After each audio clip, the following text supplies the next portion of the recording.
Hello, everyone. Hello, hello, hello. Welcome in. Hello. Y'all, thank you so much for being here tonight. I am Stephanie, and that is Brad. You have arrived at Steel City MTG. We play limited here. We are big fans of the idea that you get the most fun out of opening your booster packs if you play games with them, and you don't need a whole box and 8 people in order to draft to do that. You just need one buddy and a handful of packs, and you can have a ton of fun. So we try to show you how to do that here on this channel. Most often we play 1v1 sealed, and tonight is no different. We are playing some Ultimate Masters because we're going to be gone for a little while at the end of this month, and so we decided we'd really do it up tonight. And so we couldn't do this without our sponsors. Y'all, we are proudly sponsored by Manapool, by Nerd Gear, and by Gerudo. Manapool is our absolute favorite place to buy cards on the internet. Nerd Gear is our favorite place to shop at, to accessorize those cards, and for your trading card game community building needs, Gerudo is your one-stop shop on the internet, and it is free to make an account there, so absolutely go check them out. Y'all, some of you might have seen we have an update this evening for you all, and that is that we are doing giveaway. And this giveaway is just tonight for the duration of this stream. So you'll have the opportunity to enter one entry per person, and then we'll put all the names in like a little wheelie spin thing and figure out who wins at the end of the night. But if you want some extra entries, the way to do that, you kind of just got to cheese it a little bit. Get some of your friends in here and get them to follow us so that they get some channel points so that they can enter the giveaway. Yeah. Anyway, but we are giving away one Nerd Gear Commander Essentials, one Nerd Gear Playmat Sanctuary, and it's purple, and one purple Nerd Gear Commander Essentials kit. So we are giving away those, and it's going to be one giveaway to one person this evening. They sent us some stuff to give away, and so we just decided tonight would be it. And we didn't want to do like a whole big like social media follow us or whatever giveaway. We just wanted to give y'all an opportunity, since y'all are here with us all the time, and y'all are, really wonderful to us. We wanted to give us, we wanted to use this opportunity to kind of give back to y'all. So, so somebody, preferably somebody who lives in the United States, if I'm going to be seeing you in Canada this weekend, then that is also fine. I noticed Mr. Bevers is in chat. But like, I just can't ship something that this big internationally. So, but if I'm going to be seeing you like imminently, then you can enter just fine. But yeah, anybody that's in the United States can enter, and you just need 10 channel points and. Yeah. Yeah, Smurfykins, the Commander Essentials kit, it comes with this, it's like a tray that you can put your commander in, as well as a set of 4 spin down D20s that you can use to track commander damage or poison counters or experience counters. And it comes with also one of these very nice life wheels that are very, very nice to spin. So it's basically just your one-stop shop for tracking all of the things you need for playing Commander. We love these. We absolutely love these. I think it's my favorite product of theirs. I don't know if y'all saw, but we bought the Soul Dial, the like hockey puck thing, that like high-tech hockey puck thing that everybody's raving about on the internet. We bought them and promptly returned them because they ran out of battery in like 2.5 hours or something like that. It wasn't practical. And like there are like phones that have more battery than that, and people will just use their apps and stuff, and like that's fine, but then you have to have your phone in the middle of the table. I really do think analog is the way to go, and we've enjoyed this a lot. We take 4 of these to every event that we go to, and our tables always love it, so highly recommend. But anyway, feel free to enter that at any point during this stream. We would love for you all to have an opportunity to enter that. And yeah, like I said, get your friends in here. If you want more of a chance to win this, then yeah, get your friends in here. Get your friends in here, have them press the follow button, I think they get like 300 servos or 300 channel points just for following. So you can cheese it a little bit. Gamer's gonna game. So get them in here. All right. But that out of the way, I wanted to make sure I said hello to y'all. Y'all are just wonderful, and we're so happy that you are here. Let's see here. We got a bunch of people entering the giveaway. We love this, and Brad is keeping track for me because I don't have the capacity to handle that on my end of things. I'm helping. But I can handle the entries. Hello, you're on vacation this Saturday yourself. Okay, very nice wherewithal, or with wherewithal. You are a Canada person, if I remember correctly. Are you coming to there's a Toronto area event that is this weekend. And if you're on vacation this Saturday, you're probably not coming. But We'll be up there. We'll literally be in your neck of the woods. How exciting is that? Do we have any non-MTG related plans for our vacation? That is still being formulated. We are receiving messages and trying to be flexible as possible. I think this is, rather than this being a trip that is going to be planned to the gills, I think this might just be we just kind of let things happen kind of trip. And we have like lists of things that we're gonna be doing while we're away. That we have committed to, rather, and like we have lists of things that like interest us, and then we're just gonna kind of fill the gaps in between our obligations / hardcore plans and just kind of see where it goes. Yep, that's gonna be the plan. You will sadly not be in Toronto. Oh no! Oh no! Oh no! Always bring a deck. You never know. Yeah, we will be bringing Magic with us when we travel. That is for darn sure. Post Toronto and pre Winnipeg. Yeah. Gaming is a safe bet. Yeah. Okay, friends. So if this is your first time on our stream, first of all, welcome. We're so happy to have you. And I want to let you know kind of what you can expect. This is not a normal Magic stream. Like, we're not streaming Arena. We're not streaming Mitgo. We're not streaming Commander. So what are we doing and what are these booster packs for, right? So yeah, what we're going to do is we're going to crack these packs, build decks, and then play a best of 3 match against each other. This is traditional sealed. So yeah, we'll try to beat each other up. And then this set is really, really, really cool. Mm-hmm. I haven't played this set in a long time. And also, the set is expensive. So playing this set a lot, even when it came out, was not something that we did. And so Brad did us a huge favor. Everybody say thank you, Brad. And did some research about the format. So we're going to learn a little bit about what we can expect to open in these packs and what kinds of archetypes we can expect to be building into. And then what cards we can expect to open. Mm-hmm. All right. But first, we owe Mr. Bevers. We do a hydrate redeem. It's just true. Which is good because I'm about to do a lot of talking. Mm-hmm. All right. All right. You ready? I'm ready. Let's dig into it. Okay, so Ultimate Masters. This is, as with other reprint or other master sets, entirely a reprint set. It features 254 cards from all over Magic's catalog. Like other master sets, the primary goal of this set is really just to reprint existing staple cards for various formats to increase their accessibility, lower their price a little bit maybe, which it did when the set first released, but it's been a while since the set, so the prices have gone back up.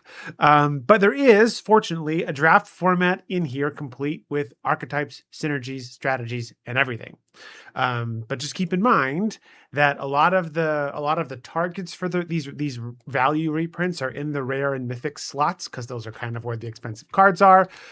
So some of your rares and mythics might not neatly fit into the archetypes. But just, it's totally okay to just play a pile of good stuff. That'll get you there sometimes. 2-mana 2/2s, turns out, are really good. Yep. You can just play a bunch of 2-mana 2/2s sometimes and just win games. So, yeah. Also, fun fact, this set was originally planned to be a graveyard-centric set called Immortal Masters. There is still quite a few graveyard themes present.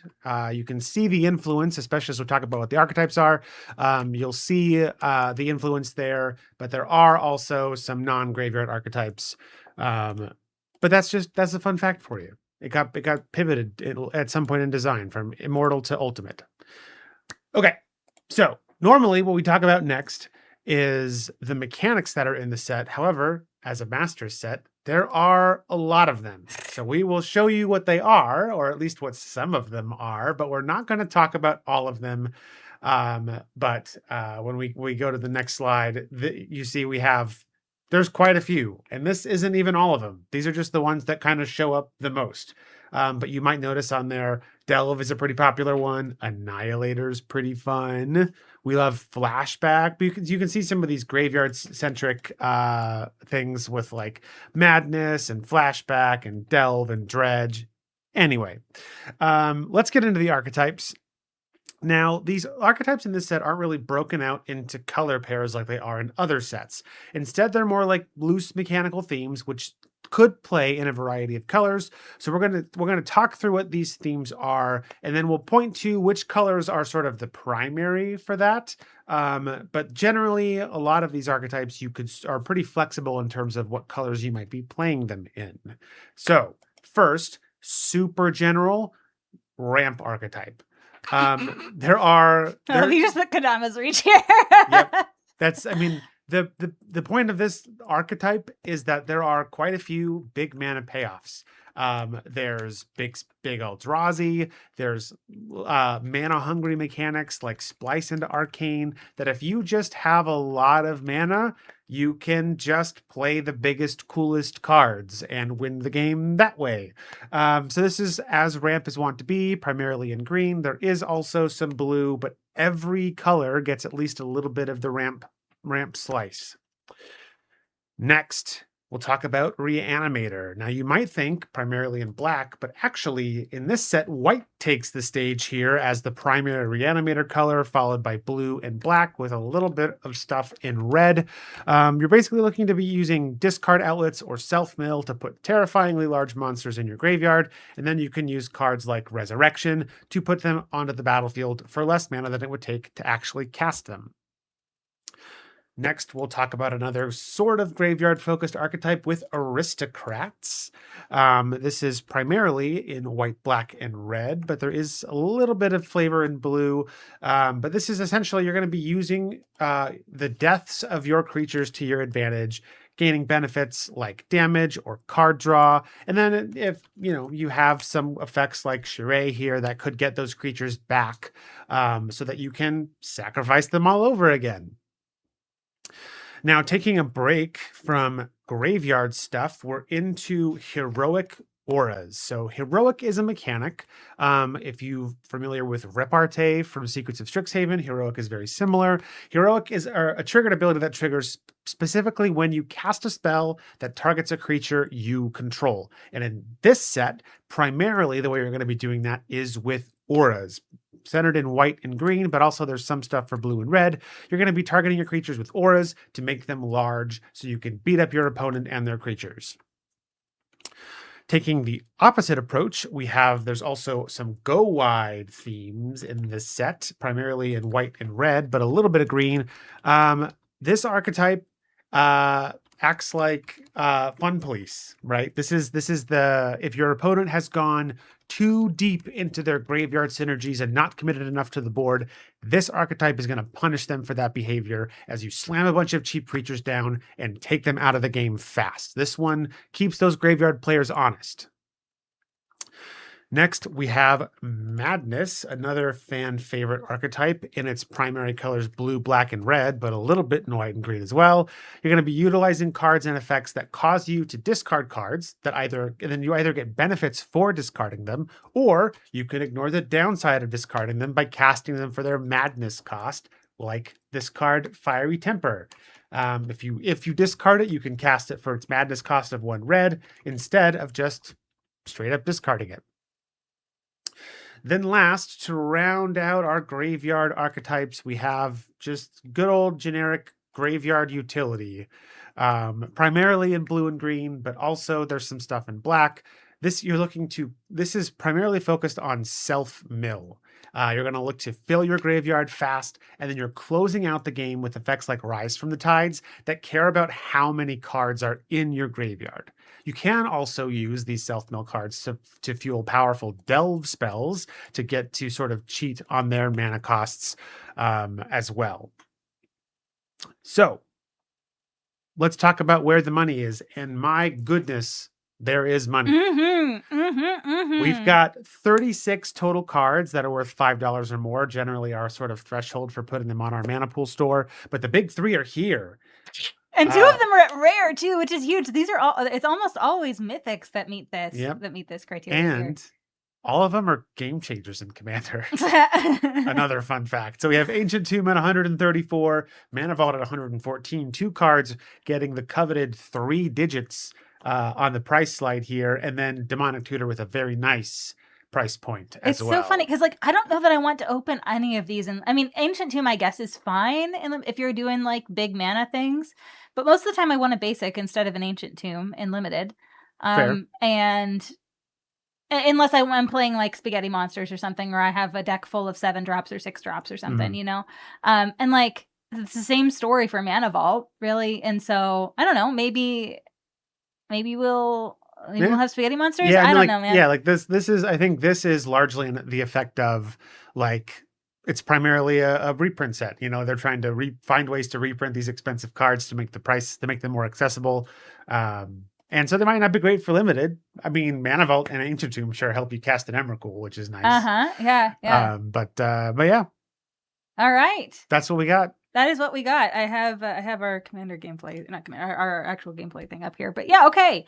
So yeah, we had some more entries while you were doing things, Brad. I think there were 4 more. So if you wouldn't mind doing that, that would be wonderful.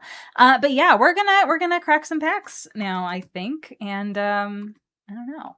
I'm feeling excited about this. I haven't touched these packs basically since this set came out.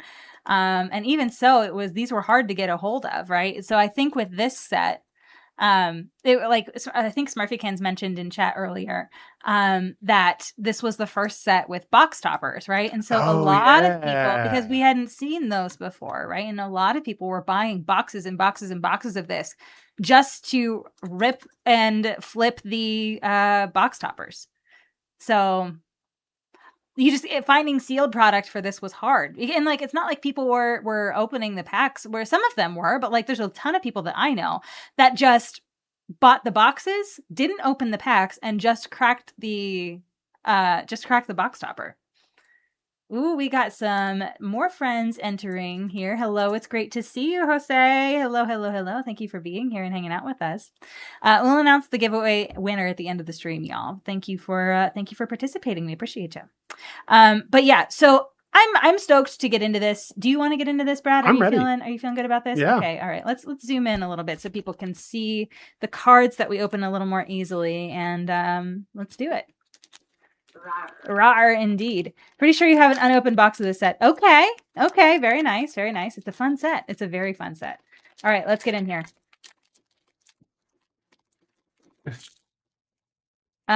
So let's see here. So yeah, this is our last stream before. Oh, I think these are backwards. Okay, these are backwards. So we got to flip. Yeah.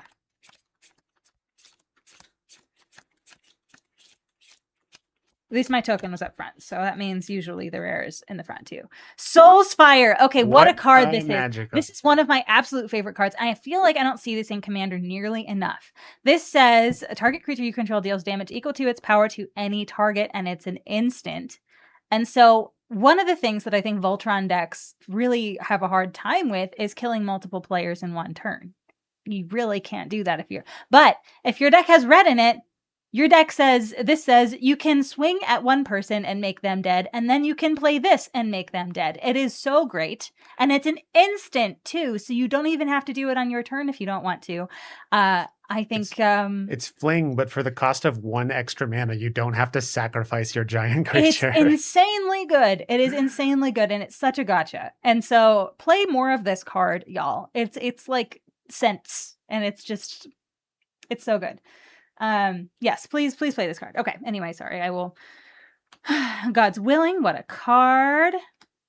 I love God's Willing. Yeah, I do too. You remember the standard that was in the Theros standard? That was so nice. I remember playing Ban Heroic. I loved that deck. Prey Upon. Bloodflow Connoisseur. Okay, so if I have that Aristocrats archetype, then this is a key component. We love a sack outlet. Ooh, Hooting Mandrills. Hooty hoot. Also a menace in standard. Hooty hoot. Dark Dabbling. Ooh, foil. Free counter spell. Oh, there you go.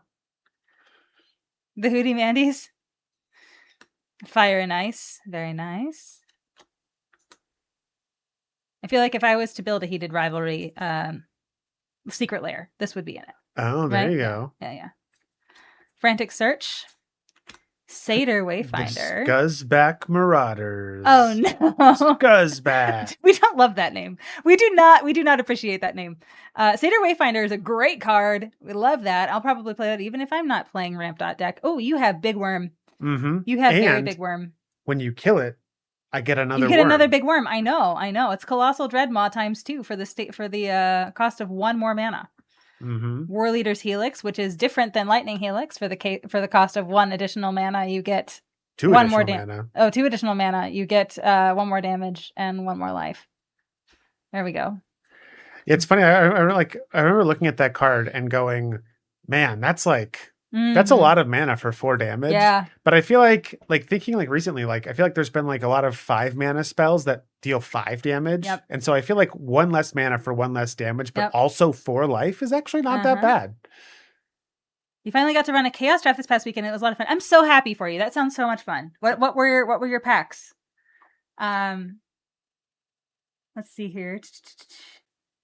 The Swing with Life is a big change too. Yeah. Mm-hmm. Brawn, my creatures have trample if this is in my graveyard. Hello. I wonder how will you even do that? I don't know. Ooh, Ewit. Ewit's nice. Love that. Murderous Redcap. Wall of Reverence. I love this card, and I am excited to play this. This is a 4-mana 1/6 defender and flying. At the beginning of your end step, you may gain life equal to the power of target creature you control. This is a house. This is an absolute house. So not only does it block basically everything that matters, except for, I guess, your 6/6 worm that becomes another 6/6 worm.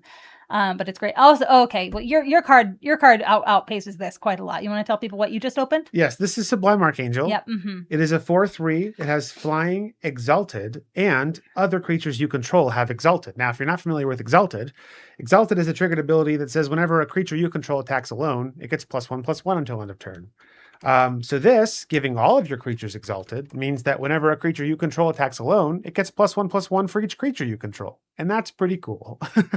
Especially since this has Flying. Yeah, and the rules for Exalted, whenever a creature you control attacks alone, this creature gets +1/+1 until end of turn. So for each permanent you control that has the word Exalted printed on it, it happens. So you get, if you have 2 creatures and a land that all have Exalted on it, if a creature attacks alone, it gets +3/+3 until the end of the turn. That's great. That doesn't even have to have Exalted in order for that to happen. Yep. So I have Ingot Chewer as my rare here. Hello, Bio. It is wonderful to see you. Thank you so much for the biddies. Check out the giveaway that we're doing. Make sure you enter if you have not already. Because we want to give you some stuff. All right, so we have Ingot Chewer here. What's your foil? This is Sanitarium Skeleton. I don't know if this will show up in the stream or not. But the skeleton, the bones are not foiled. But it's except for its teeth and its eye holes, and then the background is foiled. Yeah, the masking on this one's cool too. Oh yeah. That's so cool. Cool foil masking is just neat. Sometimes Wizards is lazy with it. Other times they do a good job with it, and they can make cool cards, or not less cool cards look cooler. Spark Elemental, we like that. Zombie. Okay. All right, pack 2. Let's do it. I appreciate good foil masking. I fancy myself a foil connoisseur, right? I think there are some sets that do foil masking really well. I think this is one of them. The battle rages on. Crinkly. It does rage on. I love Vengevine. I think Vengevine is also a perfect Magic card. We were talking about perfect Magic cards and sets. I love it. Yes, absolutely. Right, enter. Do you think the foil masking on these is good because they are reprints? I don't know. Maybe they have less time that the art team doesn't have to devote as much time to other things, maybe, and so they have more capacity to dig into the masking. Maybe, that could be it. All right, Vessel of Endless Rest. I need that. I did not sleep very well last night. Okay. Generator Servant is a techie. It's very nice. It's very nice. I quite like that. You have the zombie fish. I do. Sorry. Ooh, that was a very sudden sneeze. I did. But yes. Bye-bye. We do need emotional support, Fleem. Thank you so much for redeeming that. Emotional support, Fleem, is very important when we're opening booster packs. All right. Gurmag Angler. Walker of the Grove. What a pretty card. Oh, yeah. What a pretty card. Yeah. How fun that is. Twins. It's time to try Defying Gravity, everybody. Treasure Cruise. Love. Oldie but a goodie. Oh, my gosh. Rune Snag. Oh. This is an OG favorite of mine. It's an OG trauma trigger for me. Yeah, so it's a 2-mana instant, counter target spell unless the controller pays 2, plus an additional 2 for each card named Rune Snag in your graveyard. I would just jam 4 copies of this in every blue deck I built because I thought it was so fun. Yeah. It was annoying when I had to pay like 4 mana, 6 mana for spells. Have I been snagged one too many times? I have been snagged one too many times. Thank you for noticing. Stitched Drake. We love Terramorphic Expanse. This means I can play anything. Alert, alert. 5 color good Five stuff. color good stuff. You're set. I have fixing. I have one source of fixing. I can play whatever I want. Do not do this at home, kids. Phalanx Leader. What a card. This one's very good. When you cast a spell that targets it, put a 1/1 counter on each creature you control. Pretty good. What? Phalanx Leader is a great card. Holy buckets. Look, there's Sheree, the Jacobs. We found Sheree. Who made the appearance on the slideshow? Yeah. Yes, we have travel preparations, but that's not till tomorrow. That's not till tomorrow. Yeah, today tomorrow is or streaming. even Friday. We're not leaving until like later on Friday. That's true. Dawn Charm. I feel like this is a card that a lot of people sleep on in Commander. White counter spells, y'all. Yeah, they exist. It's not just reprieve. Dawn Charm's been around forever, man. And counter target spell that targets you, which is like not a ton of things in Commander. A lot of things will target permanents or, Soulsfire. But counter someone's Soulsfire. But also it's good regardless. Regenerate target creature or prevent all combat damage that would be dealt this turn. Yeah. 3 modes that are all extremely relevant. This is a great card. This is a very good card. All right. Fog plus counterspell. That's good. Oh, heck yes. Oh, nice. Heck yes. I'm going to play some Bitter Blossom against you, Bradley. Get you some fairies. I'm going to get me some fairies for free. Not for free. For 1 life at the beginning of my turn. Oh, I love this. This is a strong case to play black here because oh boy, I love this. All right, what do you got? This is Flagstones of Trocaire. It's a legendary land. It taps for white, but when it's put into your graveyard from the battlefield, you can search your library for a plains and put it into play tapped. I don't know how relevant that is, but if I'm in white, I may as well play it. All right, the masking on this is not incredible, or at least it's not flashing the way that I want it to. But Turn to Mist is a wonderful card, and I think this is great. Exile target creature, return that creature to the battlefield under its owner's control at the beginning of the next end step. This is Miss Meadow Witch's ability, but it's just on a card, on its own card, rather. And one of my favorite things, the Mist Meadow Witch is in the art here, and her name is Olka. Did you expect me to dodge? How quaint. Olka is named in like 4 or 5 cards text, and that is the Miss Meadow Witch. That's her name. She's a named character, and I am just so sad we do not have a legendary creature named Olka. I wanted an Olka legendary creature. Wanted it really bad, but didn't get it in the most recent Lorwyn set. But maybe someday. Maybe in Commander Masters. Or Commander Mystery Commander or whatever it is. Oh yeah, maybe. Mystery Booster That would Commander be a good place for it. Yeah, maybe. So Citizen. Look at that. I have a Citizen token. All right. You ready for pack 3? I'm ready. I'm ready for pack 3. Flagstones is your favorite Lotus Field target. Very nice. Yeah, that's true. Sacrifice it to Commander next year in Vegas. Yeah. That's gonna be fun. It's gonna be very fun. I'm excited to play that in limited. I don't think it's gonna be good for our stream. Because Commander's of course meant to be played in a 4-person pod, right? And so 1v1 Commander limited does not seem. I mean, we'll probably do it once, right? We'll probably do it once just to see how it feels. But I don't think that's going to be something that we make a ton of content with. So, just because you want to play it with 4 people. We'll have to do a draft stream, maybe. We need to get a loading ready run table with a little roller skate we can put our cards on. Or maybe we could just appeal to the loading ready run crew and be like, hey, can you invite us over? Can you invite us over so we can play on your table, please? Can we stream on your table once? Can we play games? We don't really care what, about the fame. We just really want the table. We care about the table. Yeah. Pony, it's a unicorn. Mirror Servitor. Kodama's Reach. There we go. That means I can play ramp.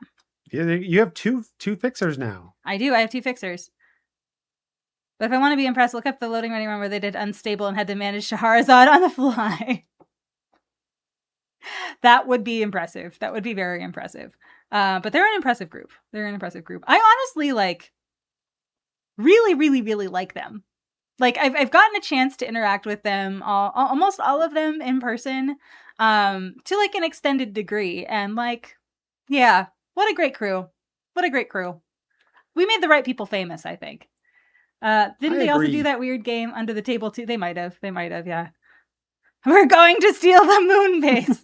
I you know what? Yeah. I have good news, everybody. We found another smelly spelly.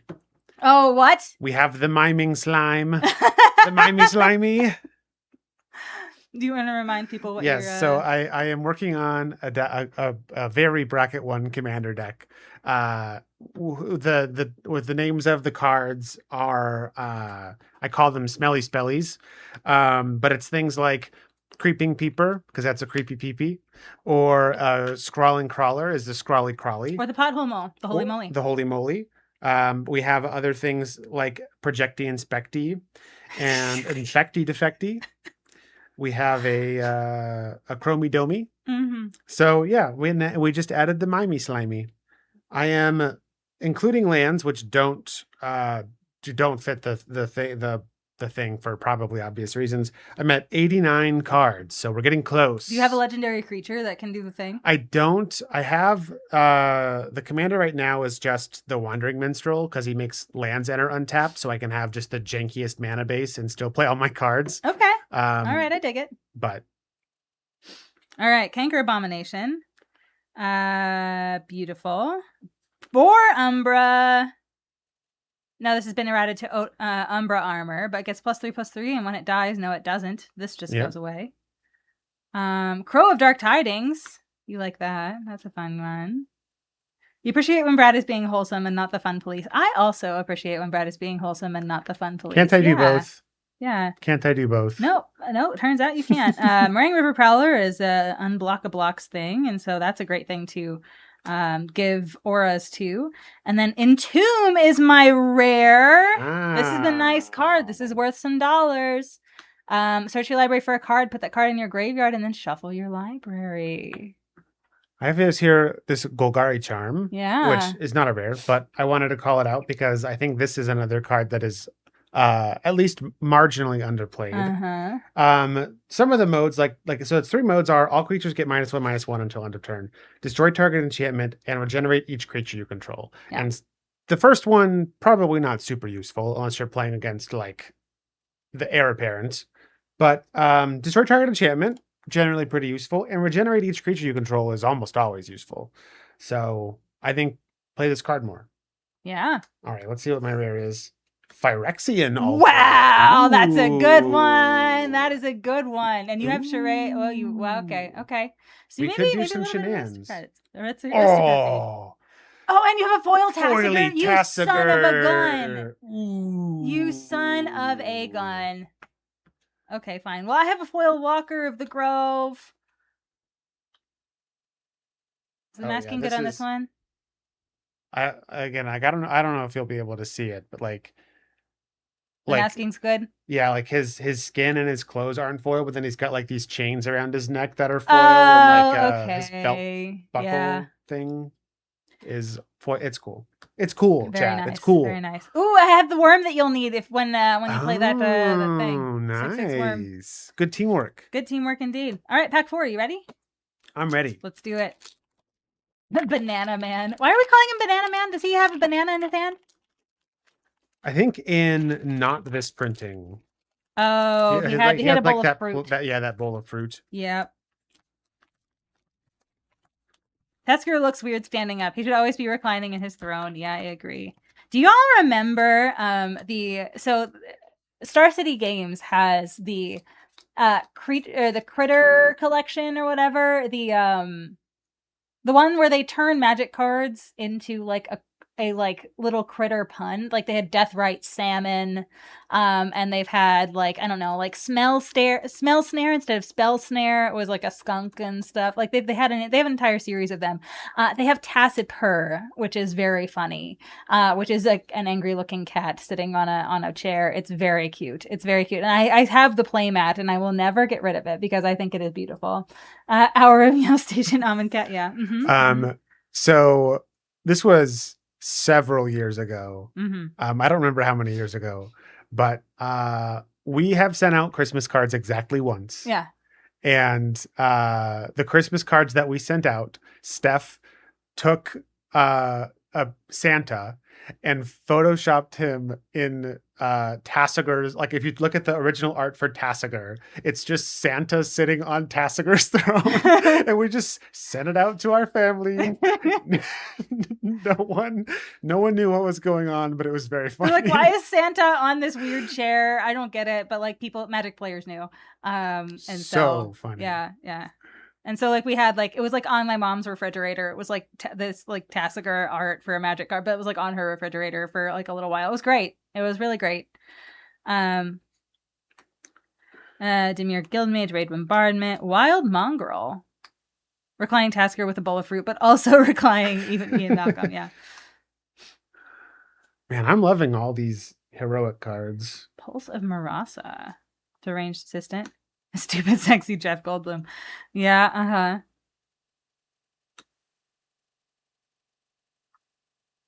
Okay, all right. So you would want, so spider legs would be a feature for you. You would like the spider legs. Plume Veil. I'm just gonna have a bunch of defenders, Brad. A bunch of defenders that have flying, and you're just not gonna be able to get through. Boneyard Worm. Just kidding. I have a worm. You have a worm. I have a worm. We both have worms. Vengeful Rebirth. I am sad that Seb McKinnon got the axe. No, I'm not sad that he got the axe. I understand why he got the axe, right? But like, I'm sad that he's not great because I think he draws pretty, and that makes me sad. And I don't like, yeah. Anyway, very sad. Ruined Halo. I am sad that he is the way that he is. Yeah, exactly. Ruined Halo enters the battlefield. Choose a card name. You have protection from the chosen name. Emrakul. Yeah. Just kidding, Emrakul on that set. Oh no! All is dust. I prognosticated that. All right, another good foil masking here, if we can see it here. Yeah. I have a Magma. Very nice. An Elemental, 4/4 Elemental. Oh, and a spider token to go with my spider spawning. He's also Canadian, which makes it extra sad for you. Yeah, I think. There were some things I remember that were lost in translation because the incident occurred in Canada, and like there's not a lot of people in the United States that like understand the implications of that event that he went to. And so I think there were just some it was lost in translation, at least for some US people, but you just have to dig a little bit and learn. You've got spiders, man. Hi, Springer. Don't forget to enter the giveaway. Y'all, if you are here, if you are joining us, first of all, welcome. Hi, hello. But if you are in the United States and or someone that I'm going to be seeing in the next several days, please do the giveaway thing. It's like a 10-point channel redemption. It's very easy. And we'll spin at the end of the stream. It'll be great. People can be Canadian and suck. I don't think that's legal. Yeah. Martyr of Sands. Spark Spitter. Raid Pulse of Bombardment. Marasa. That's a magic card. Yes, another giveaway entry. Perfect. Prey Upon. It's my second Prey Upon. Let me write that down before we get too much farther. Very nice. Marco the Vampire. +2/+2 in lifelink. Turns out it's very good in limited. I didn't realize how good that was, but +2/+2 in lifelink on your big beater that has trample or something like that is like nice. Cathodian. Sultai Skullkeeper, another Satyr Wayfinder, perfect magic card according to Andy. Another Rune Snag, Stephanie. You don't enter giveaways? Okay, that's fine. Another Rune Snag. Are you going to be snagging my runes? I just might be, especially if you're playing that Angel of Despair. I probably am going to be playing the Angel of Despair. No, I'm just kidding. I don't actually know. Snake Umbra. I love Snake Umbra. I think I'm for sure playing green. There's a lot of cards that I've been excited about, and So, spoiler alert, maybe I'm playing red-green monsters. I don't actually know how good my red is, but yeah. At least green monsters, right? Firewing Phoenix. You heard me say that I didn't like my red monsters, didn't you, Firewing Phoenix? And that's why you appeared the way you did. You Fiend Hunter. Fiend Hunter's nice. I don't want you to hunt my fiends. That's not very nice on of a you. guy, kind of. Glen Alondra Archmage. Wow. I've got a Fulminator Mage. Very nice. And then I have a Crowan Crusader, the classic one-drop heroic man that gives us dudes. I have a Stitched Drake. Yeah, you do. A cheapo flyer, but I got to exile a creature card from my graveyard in order to Snagging cast it. runes sounds like a paywalled content. Goodness gracious. Green monster splashing Angel of Despair. Yeah. Totally. Easy splash. Easy splash for 2 pips and 2 pips. Yeah, you've got 2 fixers from what I've seen, so you're double set. No, I think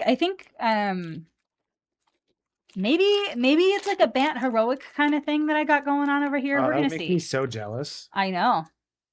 That's part of the. I feel like I will be inflicting psychic damage upon you if I play that. Almost. And certainly. so I feel like that is just what I got to do.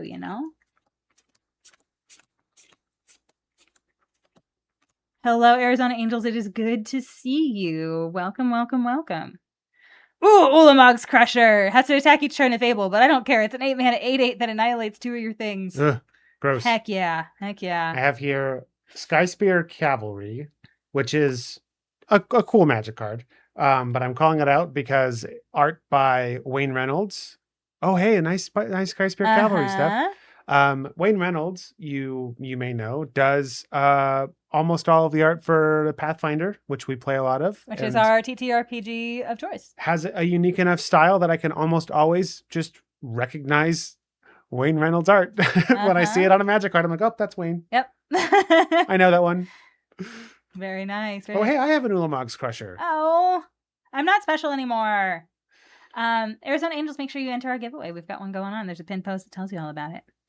Unholy Hunger, a Spider Umbra. I got so many Umbras. I got boars, I got snakes, I got spiders. I got all kinds of stuff over here. I got all kinds of stuff. Ooh. Arizona Angels in the giveaway. Love it. Moan of the Unhallowed. Staunch-Hearted Warrior, another heroic card. I'm so down. I am so down with this.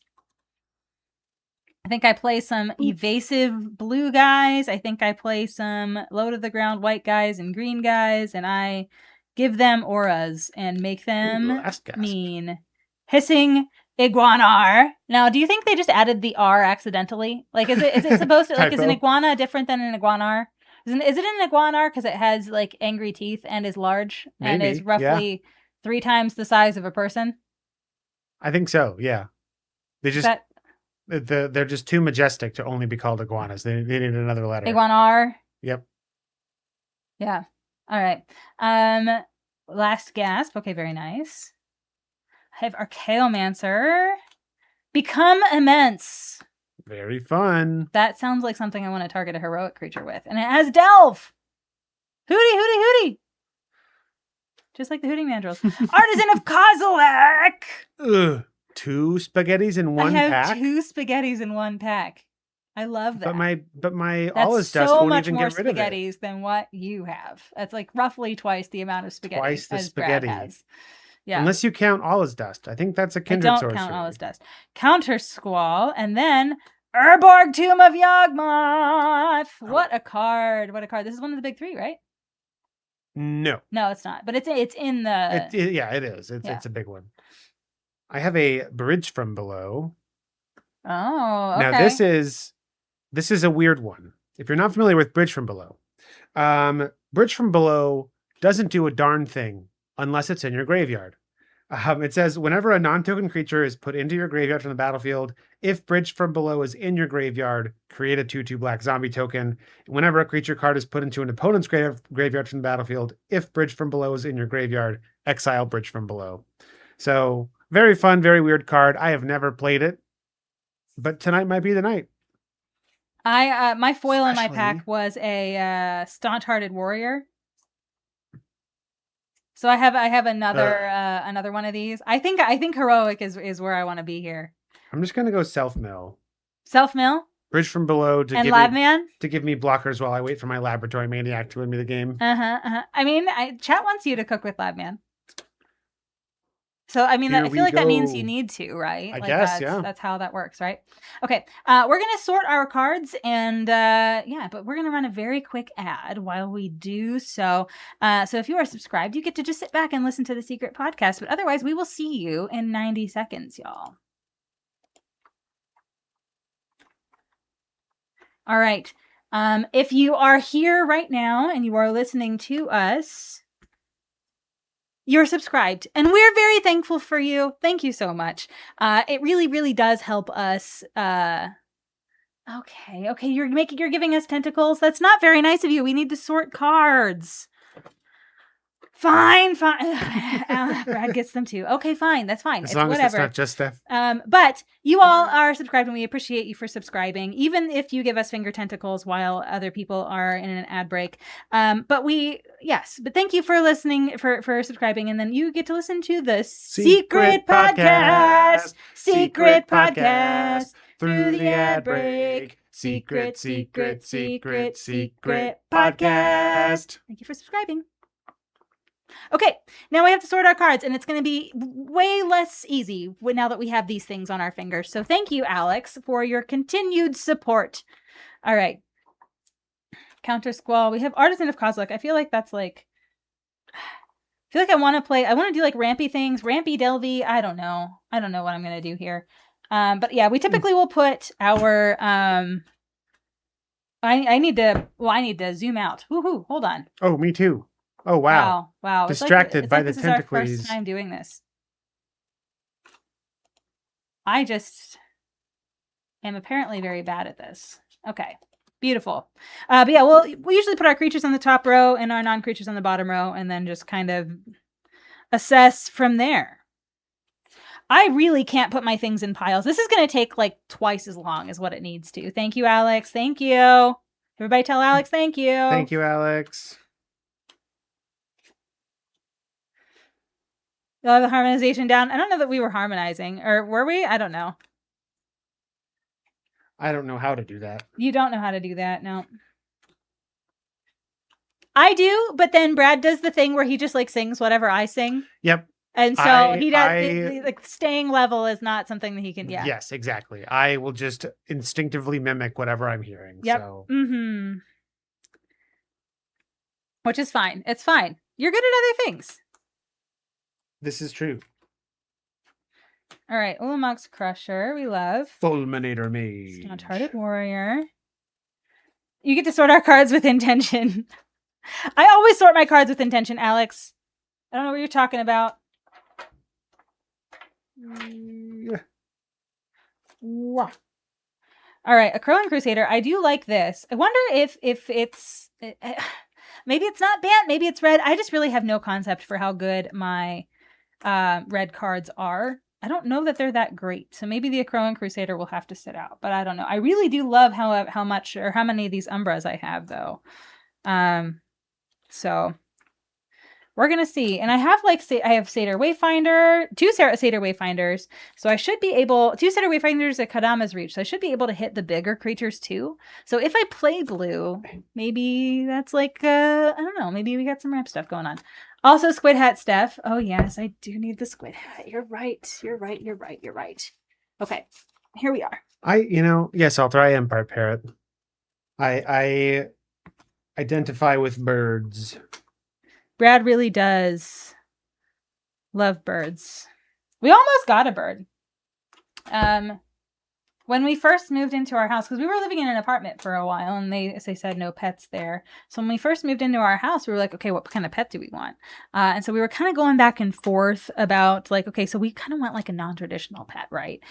Spoiler alert, we ended up with 2 cats. This did not go the way that we thought. But like one of the things we were thinking about was like, what if we got like an African egg eater snake? Because we didn't want to get a snake you had to feed live stuff to, but like one that eats eggs, easy enough, right? So like, what if we got one of those? Or no, what if we got a bird and taught it to talk? And what if I don't know, there were a whole bunch of things that we were considering. But then a friend of ours ended up reaching out to us and was like, hey, I bought this cat and our existing cat is kind of bullying her. And she is not happy. And so we need to find a place for her to live. Do you know anybody who can take a cat? And I was like, we were like on a D&D stream because it was during COVID. We were on like not stream, but we were on the D&D like play session thing, like on Roll20. We were like on with all of our friends, and I was like, hey Brad, do you want a cat? And he was like, I guess. And like a day later we had a cat. It was great. But that's how we got Zari. Yep. I do have Mark of the Vampire. I do like that. So maybe black is my third color. Maybe it's white, black, green, and then I could play the Angel of Despair. Okay, we cooking there. You're cooking.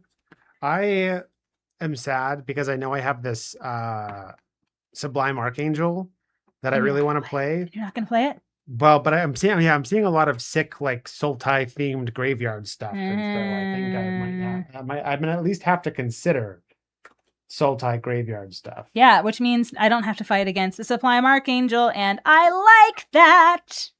That makes me very, very happy. Boneyard Worm. Cute story, I know, right? Oh, we need a Brad princess. Oh, okay. You need to become a princess. You must become a princess, Bradley. Just in general. Just, yeah. Here we go. I'm on it. Oh gosh. Tentacle got caught. How do I? Okay. Nailed it. First try. That was great. First try. Absolutely no issues with that whatsoever. Never didn't have it. Never didn't have it. Exactly. Princess Tentacle Fingers. Yeah. I wish that I was able to manipulate my cards faster and easier, but that's okay. That's all right. We are going to commit to the bit here and try to sort things. Demir Guildmage. Ooh, what a card. I like that card. I like that card quite a lot. I'm keeping mine on my multicolored things down here so I can see them more easily, but wow, I am just such I lack dexterity. I lack dexterity already, and this is just wow. Okay. All right.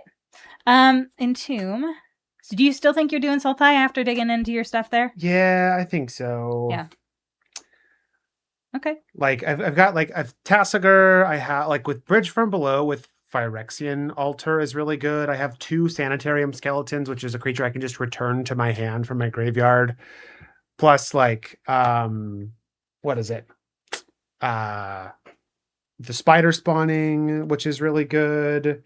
It might let me use my Rune Snags if I can figure out fixing, though I don't think I actually have a lot of fixing, so I'll have to probably my strongest cards are in black and green, which I've been doing a lot recently. Which isn't necessarily. Have you been playing graveyard things, Brad? Has Brad been playing graveyards? Me doing graveyard things? Never. We decided the other day that like he has a graveyard problem and is in denial about it. He has like so many commander decks that just do graveyard stuff. He's like, but no, they all do different graveyard stuff. They do different graveyard stuff, yes. It's all graveyard stuff. It's literally all graveyard stuff. It's the same. It's all the same. I have a list together. You might be familiar with Melik Reforged Researcher, who does makes the first instant or sorcery spell you cast each turn cost 3 less to cast, which is pretty cool. And also his power and toughness are each equal to twice the number of instants and sorceries in your graveyard. And so I was like, oh, what if I just built a Voltron deck? And it ends up just being Izzet Spellslinger, but also graveyard stuff. So I can have a bunch of instants and sorceries in my graveyard so I can beat up people with a giant weird. I think I'm going to be, because I forgot I have Bitter Blossom. Oh, I forgot I had Bitter Blossom. So I think for sure I'm going to be black. Well, black's going to be my splash color, I think, unless I uncover a black creature or something in here that I really like. But I think black's my splash color. And like I'll play Angel of Despair. I'll probably play Beckon Appar. I don't know, maybe not actually, but I'll probably play Angel of Despair. And I have 2 copies of Prey Upon, at least 2 copies of Prey Upon. So if I have big monsters, Brad stuff will probably kick the bucket, which is nice. My stuff doesn't like buckets anyway. Mostly green-white stuff. I have a ton of green creatures, so I feel like that's going to be where I end up. That gender redeemed a giveaway entry. Perfect. Yes, Wonderful. Good to see you. I will add that maybe once I don't have finger tentacles. That's true. Doing that when you have finger tentacles is difficult. Let me see if I can. I can figure it out. Can you? I don't want to forget. That would be bad. All right, Generator Servant. I don't think I'm playing red. But I do have 2 copies of Conviction, or at least, yeah, I have 2 copies of Conviction, and I like that.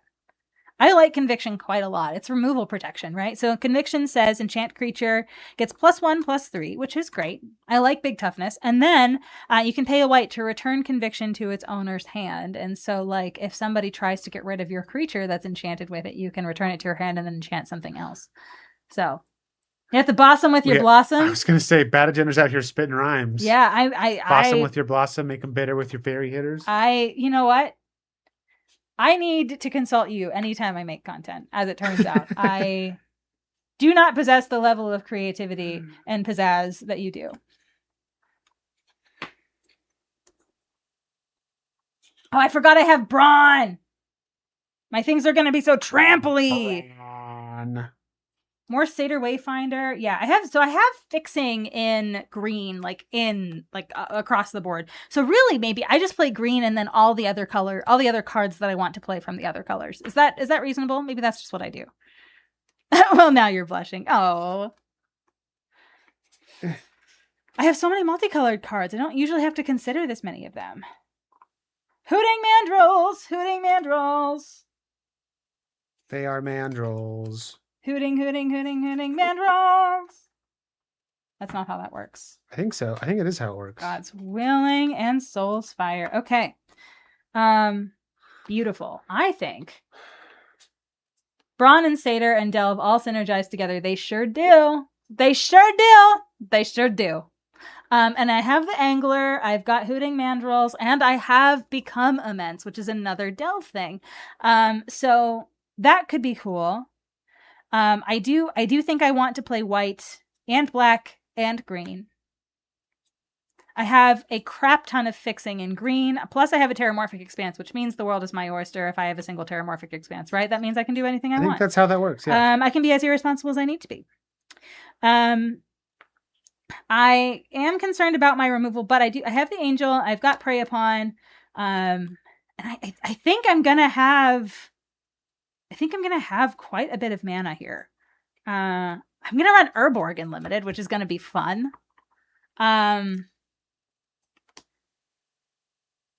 Yeah, I feel like I am missing some card advantage, and I think that I need to do some digging for that. No, it's fine. Although Death Denied is pretty good. Death Denied and Entomb feels pretty nice. Search your library for a card and put it in your graveyard, and then I can return X creature cards from your graveyard to your hand. I'm probably not running Entomb. But I do have Unholy Hunger. That's not bad, but I'm probably also not going to be getting the Spell Mastery from that. I could run Dimir Guildmage and make Brad discard cards, but I feel like that's probably not ideal. Canker Abomination. I choose an opponent. It enters the battlefield with a -1/-1 counter on it for each creature that player controls. So if I get rid of stuff on his board, I could have a 4-mana 6/6. That feels pretty good. Yeah. Yeah, I feel like I don't know. Yeah, I think there's a chance. I'm looking at these white cards like I'm going to be playing them. I'm really probably not going to be playing them. But I think what I'm stuck between now is I know I'm doing graveyard stuff. Yeah.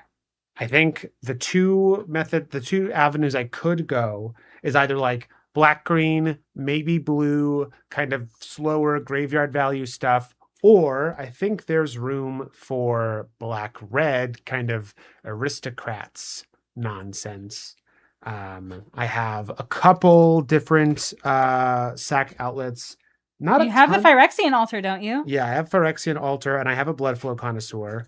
You have Sheree too, right? Yeah, I have Sheree, and I have 2 Sanitarium Skeletons that can come back, as well as like an Apprentice Necromancer can reanimate stuff. So I think, and I have, what is it? Furnace Celebration. When I sacrifice another permanent, I can pay 2 mana to deal 2 damage to any target. So like, I think there might be something here. Okay. Okay. Let me see here. I think these are going away. I'm going to try to get rid of the cards that I don't think I'm going to play. Like I'm not playing the Demir Guildmage, the Canker Abomination, or anything like that. I think well, Canker Abomination I might be playing. I don't know. All right. So if I am playing heroic, right, I need to have a concentration of spells and ability, or of spells that can target my creatures, right? But I also need to have a good amount of, sorry. You are free of tentacles. Oh, I am free of tentacles. Am I. Oh, goodness gracious. Thank you. Goodness gracious. My fingers were feeling funny in there. I did not like that, huh? You have 1 more minute of squid Of course I do. Okay, so I do think I want to play Big Spaghettis, and I do think I'm going to try to go hard in like the ramp department. So if I'm going ramp and I'm going heroic stuff, I'm not going to have a ton of room for removal. I think that might just be the cost of doing business here. But so this is a 9, 8, 7. I'm going to have one pile for things that I need to have a lot of mana to cast. I also want to make sure I get out my heroic creatures first, right? So I know I want that guy. I know I want... hold on. I know I want both of the Staunch-Hearted Warriors. If I don't play red, then I don't actually have that many things that are good targets for heroic, or that have heroic, right? But I do have evasive creatures, right? And so I think like things like Sky Spear Cavalry are pretty good. I have a Wall of Reverence, which I think will be good if I have like one big creature. Gurmag Angler is I can delve stuff away. Same thing with Hooting Mandrills. I can delve stuff away. Those are both probably going to be 4 or 5 drops. Brawn is going to be good. Walker of the Grove has Evoke for 5. When it leaves the battlefield, I make a 4/4 elemental, but it's an 8-drop 7/7. But it doesn't have trample, so I don't actually think I like it that much. It needs to have some kind of evasion for me to be excited about it here. So I do have Satyr Wayfinders. 1, 2, 3, 4, 5, 6, 7, 8, 9, 10, 11, 12, 13 creatures. 13 creatures, and then maybe...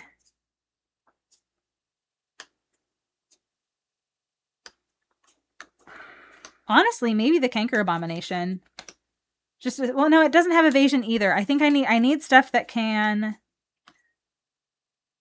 I need stuff that can get through to Brad, right? I don't think I have very much of that. So what if I...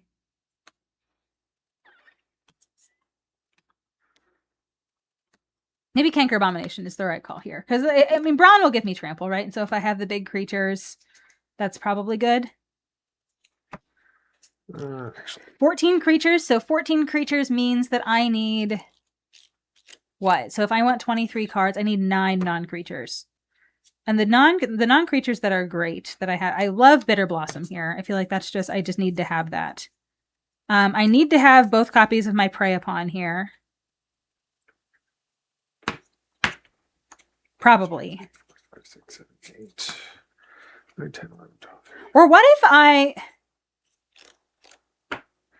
forego removal altogether? Ooh, that sounds fun. Not altogether. I mean, I have the Angel, and the Angel's probably going to destroy stuff. I have Ulamog's Crusher and Artisan of Kozilek that are going to make you sacrifice stuff, right? But like, what if I really, really lean into the ramp stuff? What if I really, really, really lean into making my creatures bigger? So maybe maybe I have 1 copy of Prey Upon, maybe not 2. Maybe I very intentionally leave those off, right?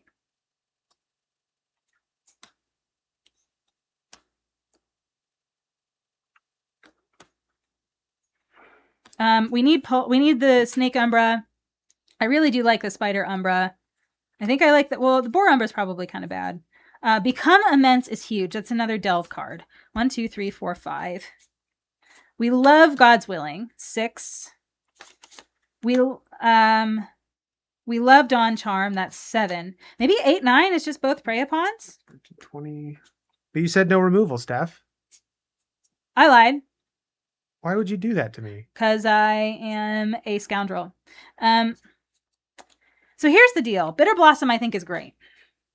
It's not doing what I want my deck to do.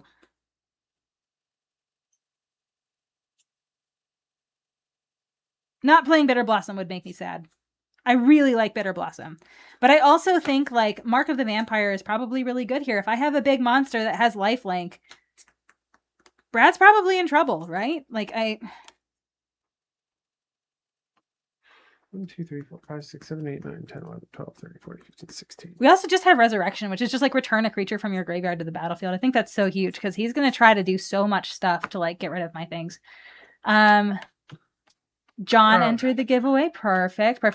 And we have Johnny entering the giveaway. Wonderful. I'm also free of princess duties. Let me add some people. Oh, I am also free of squid duties. Okay. Woo! All right. I feel like Bitter Blossom is not here. I feel like the 9 spells that I have, 1, 2, 3, 4, 5, 6, 7, 8, 9. I have 9 here. I have 14 here. I have 2 removal spells. I have 2 like interaction-y kinds of like Brad's plans or foiled things. And I have 5 things that make my creatures bigger and cooler. I feel like that's what I want. I feel like I can tinker with this a little bit as I go, right? But I think I'm feeling okay about this. A lot of my creatures have evasion of some kind, or just to get counters, or I don't know, like they're neat. So, yeah, I'm feeling okay about this.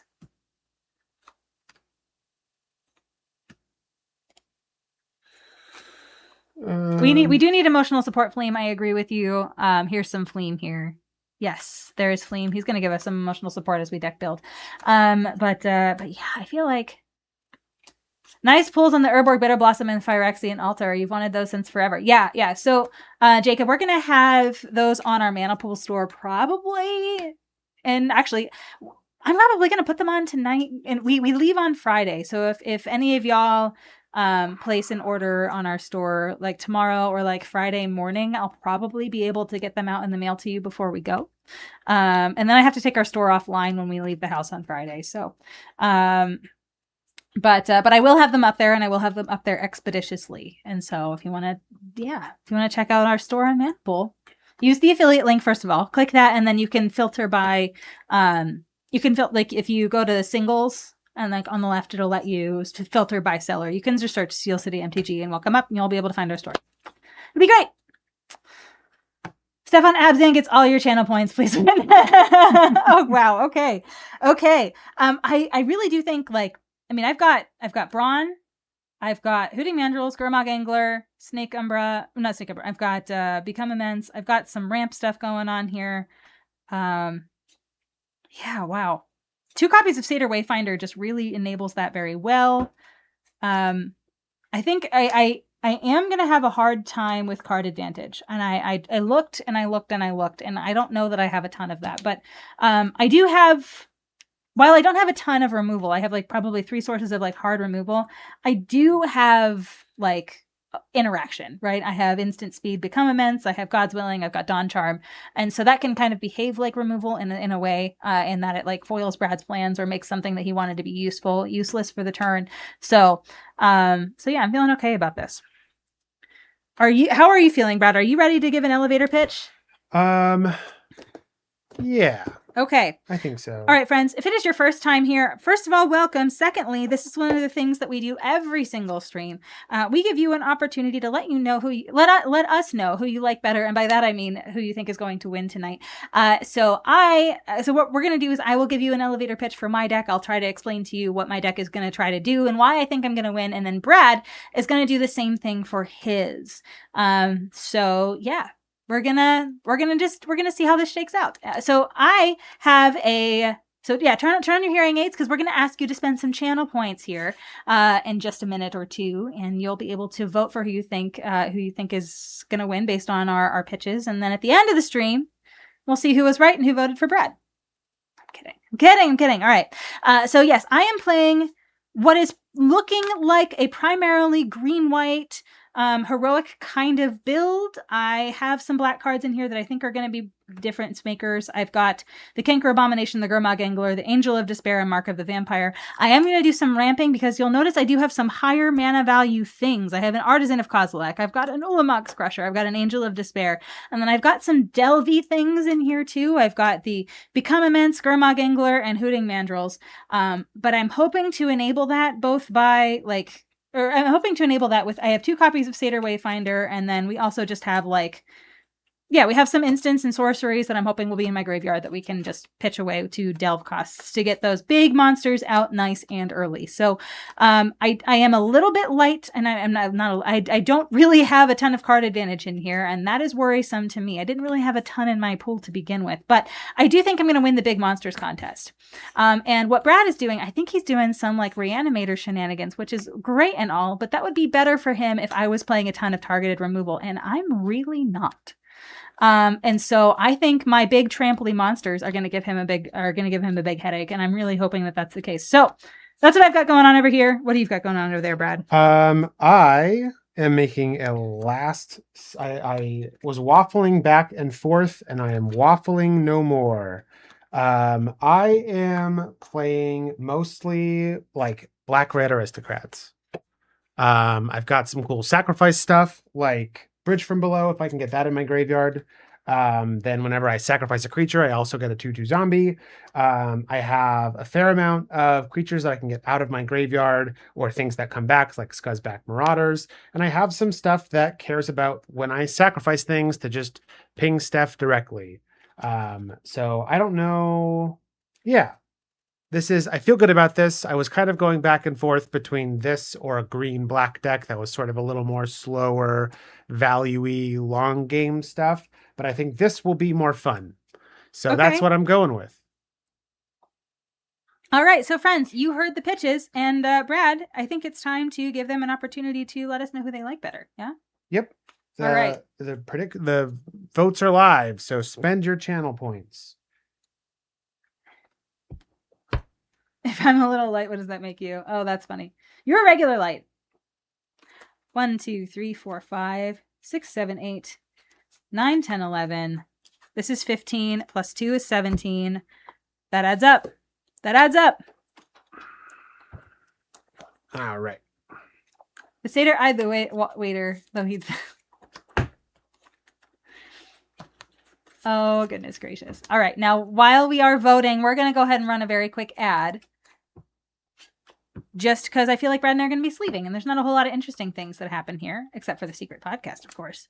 So we will see you in 90 seconds if you are not subscribed. If you are subscribed, you can sit here and chat with us still, and we will chat back. It'll be great. All right. So, Brad. So, Steph. Really? Now that it's just our subscribers that are here, and we are in the secret podcast, what degree of confidence do you have about your deck? If we're being real here. I feel like my deck has simultaneously a high ceiling and a low floor. Okay. I think if I get the right cards, which I hopefully have enough stuff to dig through my deck to find, I can do some really, really cool stuff with Shirei and Bridge from Below, and I have some persisty creatures. But, I think there are also a collection of cards in here that will just kind of make fart sounds if I don't have my other engine pieces. So yeah, we're going to hope for engine pieces. Okay. All right. Yeah. Send vibes of engine pieces, chat. Send vibes of engine pieces. I feel like there's a chance that I hyper-focused on Heroic whenever I saw the Phalanx leader and then the Ferris Band leader, the Ferris Band war leader, whatever that guy is, the Centaur. There's a chance that I hyper-focused on that. But I do think that, I just love playing big monsters whenever I'm in a Masters environment. I want to focus on, I want to play as many monsters as I can, as many big monsters. And I want you to go, oh no, whenever I'm playing my cards. And so I think I have the stuff to do that. I think the card draw, we're gonna see if that gets us there. But hello, welcome back from the secret podcast. It's funny, for those of you that are just tuning in from the Secret Podcast, I was talking about how when she plays master sets, she likes to make the biggest monsters possible. I find that when I play master sets, I like to make the most degenerate engine I can. Yeah, that's fair. Johnny, if it says something is wrong when you try to resub with Prime, do me a favor and restart your browser session. But then log into Amazon in that browser session and then come in here and try to do that. That sometimes helps. Yeah, you refreshed and it worked. Okay, beautiful. Thank you so much for subscribing. We appreciate you. I see you have your little I-beam. I don't know. I made the symbols I-beams. It's like kind of fun. I don't know. Maybe I need to get new icons. Yeah. I'm playing Urborg Limited. You're gonna have swamps, and you'll probably like that, which is sad. Yep. For me.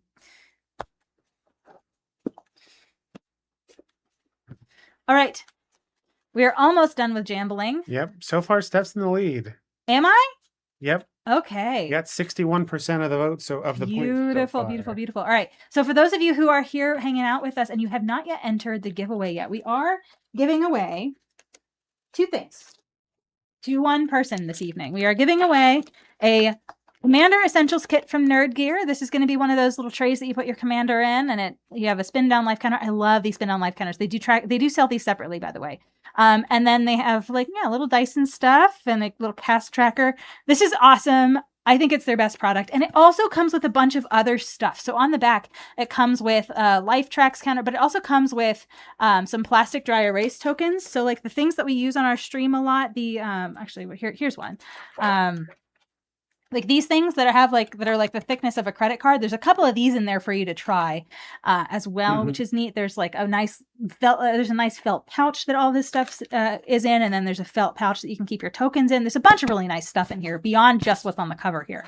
So I think you'll really like that. And then the Playmat Sanctuary is right here as well. This is the thing. This is their flagship product, the thing that hangs on the back of your door and can hold a bunch of playmats. It stores 12 plus 1 additional playmat or a playmat tube on the bottom, and it rolls up really nicely. So we're giving those away to somebody tonight. So if you are in the United States and or you are someone who we are going to see in the next couple of days here when we go up to Canada, we are very excited to give that away. And so there's a little redemption for you. 19 friends so far. Okay, so your odds are good.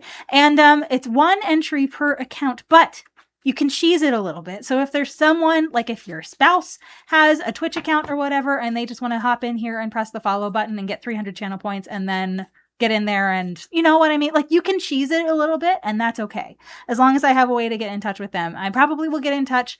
If I don't know your socials, I'll probably get in touch via Twitch Whispers. If you are not here at the end of the stream, although I hope you are here at the end of the stream, that'll make things a little easier. But yeah. So get your spouses in here, get your friends in here to enter for you. You get 300 channel points for pressing the follow button. It's very easy. You like the beer tracker that it comes with? Okay, very nice.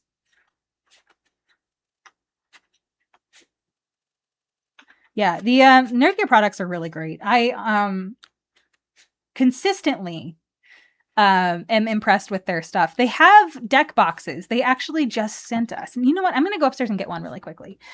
You can tell people why your deck is better, but they have deck boxes and we just got some. So I'm going to go show you one. Yes, they're very nice deck boxes. I think you'll be impressed. One of the I'll let Steph do the full pitch when she gets back. But they're made of a really nice material. They feel really nice. We have a Miss Showdown to add to the list. Thank you. We're now at 20, a nice round 20. But yeah, Chad, I think the things we did to Steph's deck are going to work out really well for us. The things you did to my deck? What? No, I definitely didn't touch it. Come on. No, all right. So this is one of their deck boxes. They have 2 models. They have one that has a window in the front, and they have one that's just a more traditional. But you can see it's not the weird looking plasticky Xenoskin stuff. This is meant to look and feel like worn leather, which is cool. Then the inside, also leather on the inside here. I have a bunch of. This is where I'm storing our bulk rares right now. But it's a nice felty thing on the inside, and it feels good. It feels nice and sturdy, and it latches well, and I quite like it. I'm not a big like deck box maximalist, right? I want deck boxes that do exactly what I need them to do. I just need them to store my cards and protect them. I don't want like all the compartments and all the bells and whistles and whatever. And so I really like this model for that reason, but the other one has a window. It's specifically for like commander decks and things like that, where it has a window for your favorite card in the front, and it comes with like a holder for that card. Anyway, you'll see. But yeah, they have 2 deck boxes and we really like them. We highly recommend, and you save 10% with our code. So there's some creators that have a 5% code, and that is just less fun. You save less money. So, but yeah, okay. All right, Miss Showdown has entered. We love this. We love this. All right, I am ready to get going and start playing some games. Are you ready to go and start playing some games? Let's do it. All right, so how did the predictions break down? Let's see. 55% in favor of Steph. It's close. Oh, 18. I also have 18. That's our first tie that we've ever had. But Steph, you're the one. You want a high quality box, please? Yeah, I agree. I have 14. 3. Okay. That did not work for me. But that's okay. Yeah, the boxes are really good. I think you'll really like them. And like there are companies like I really like GameGenix boxes. I think that they're just, I feel like they're just so bulky. They're so bulky. They're great quality, but I feel like they're so bulky. It's either the really bulky ones or like the ones that are like just like the plastic bare bones ones. And I don't feel like they have like the model in the middle is what I want, right? And like Ultimate Guard, which I don't want to shop at for myriad reasons. They've got boxes that are very similar to that in scope, but I don't want to shop from there. I don't want to shop from there. And the Xenoskin, it just feels weird. I don't know, but I really, really, really do like these boxes from Nerd Gear. And I think if they sell well, they'll start having more like color options and things like that. So, yeah, check them out. Imagine a world where you have like 15 of the window boxes and every window is Unruly Mob. You mean this? You mean this Unruly Mob that I keep on my desk just for you? That one? All right, Fleem, thank you so much for your emotional support. We appreciate you. We're going to shuffle up and Brad's going to go first. It's going to be great. Yep. We're going to get... Oh, and I need to take us to gameplay because otherwise how are people going to know we're playing games? How are they going to know? How are they going to know?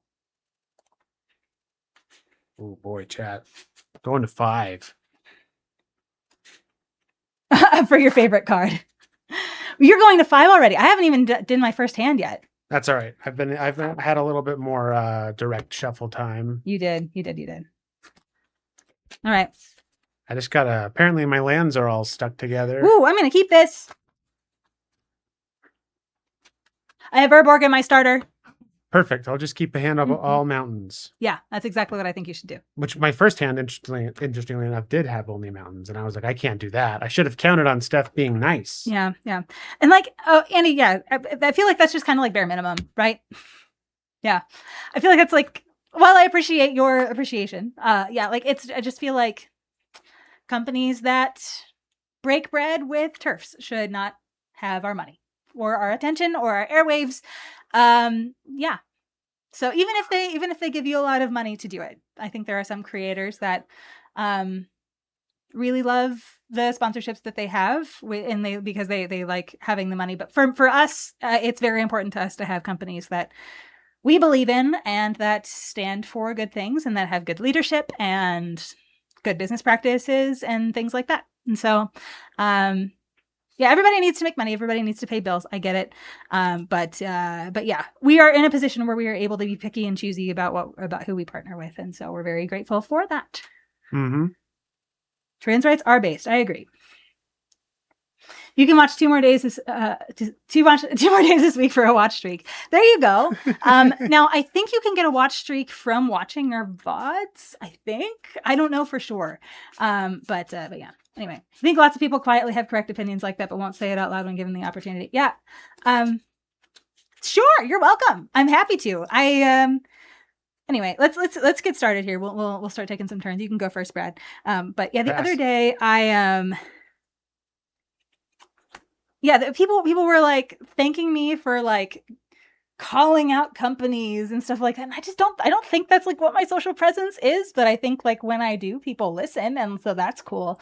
I don't know how like happy I am about being like the girl that calls people out. Like I don't know. I feel like that's not really me, but things that matter I try to speak up on, and I try to speak up on that when it occurs. But yeah, I just don't want to be a problem, like someone that's like always like, I don't know, that's always causing problems or always stirring the pot. Like I don't love that like mentality, because yeah, but I ultimately I'm gonna say stuff when things matter, but it's just being known as that person is a little intimidating to me. Go ahead, Brad. Play this Fume Spitter. 1/1. I can sack it to put a -1/-1 counter on a creature. I'll pass. I've become noteworthy for being the bare minimum that others simply fail at. You know what? That might be it. As sad as that is, that might be it. I will play Urborg. You have swamps now. Yay! And I will pass the turn. It's not my fault that I am aggressively right. You know what? Yeah. I'm gonna frame that. I'm gonna like go back through the recording of this and just like clip that image, and then just show it to Brad whenever we're having an argument. Just be like, I'm aggressively right. That's fair. It's definitely not my identity in any way. Just something I'm good at doing effectively. Well, I appreciate that. Yeah, like the distinction between like my identity and like the things that I do sometimes, I think is important for me to like internalize here. But yeah. What do you got? So I played the Crow of Dark Tidings. Mm-hmm. It's a 2/1 with flying. When it enters or dies, I mill 2 cards. And look, I milled Bridge from below. So that's a good start from a mull to 5. I don't like that. I will attack you with this 1/1 step. I take 1. Pass to you. Draw. Ooh, okay. Plains. 2 mana for the Phalanx Leader. It's a 1/1 for now, and I will pass the turn. All right. We'll untap. We'll draw. You have a screenshot that you often deploy saying, no, light is objectively correct. I love that.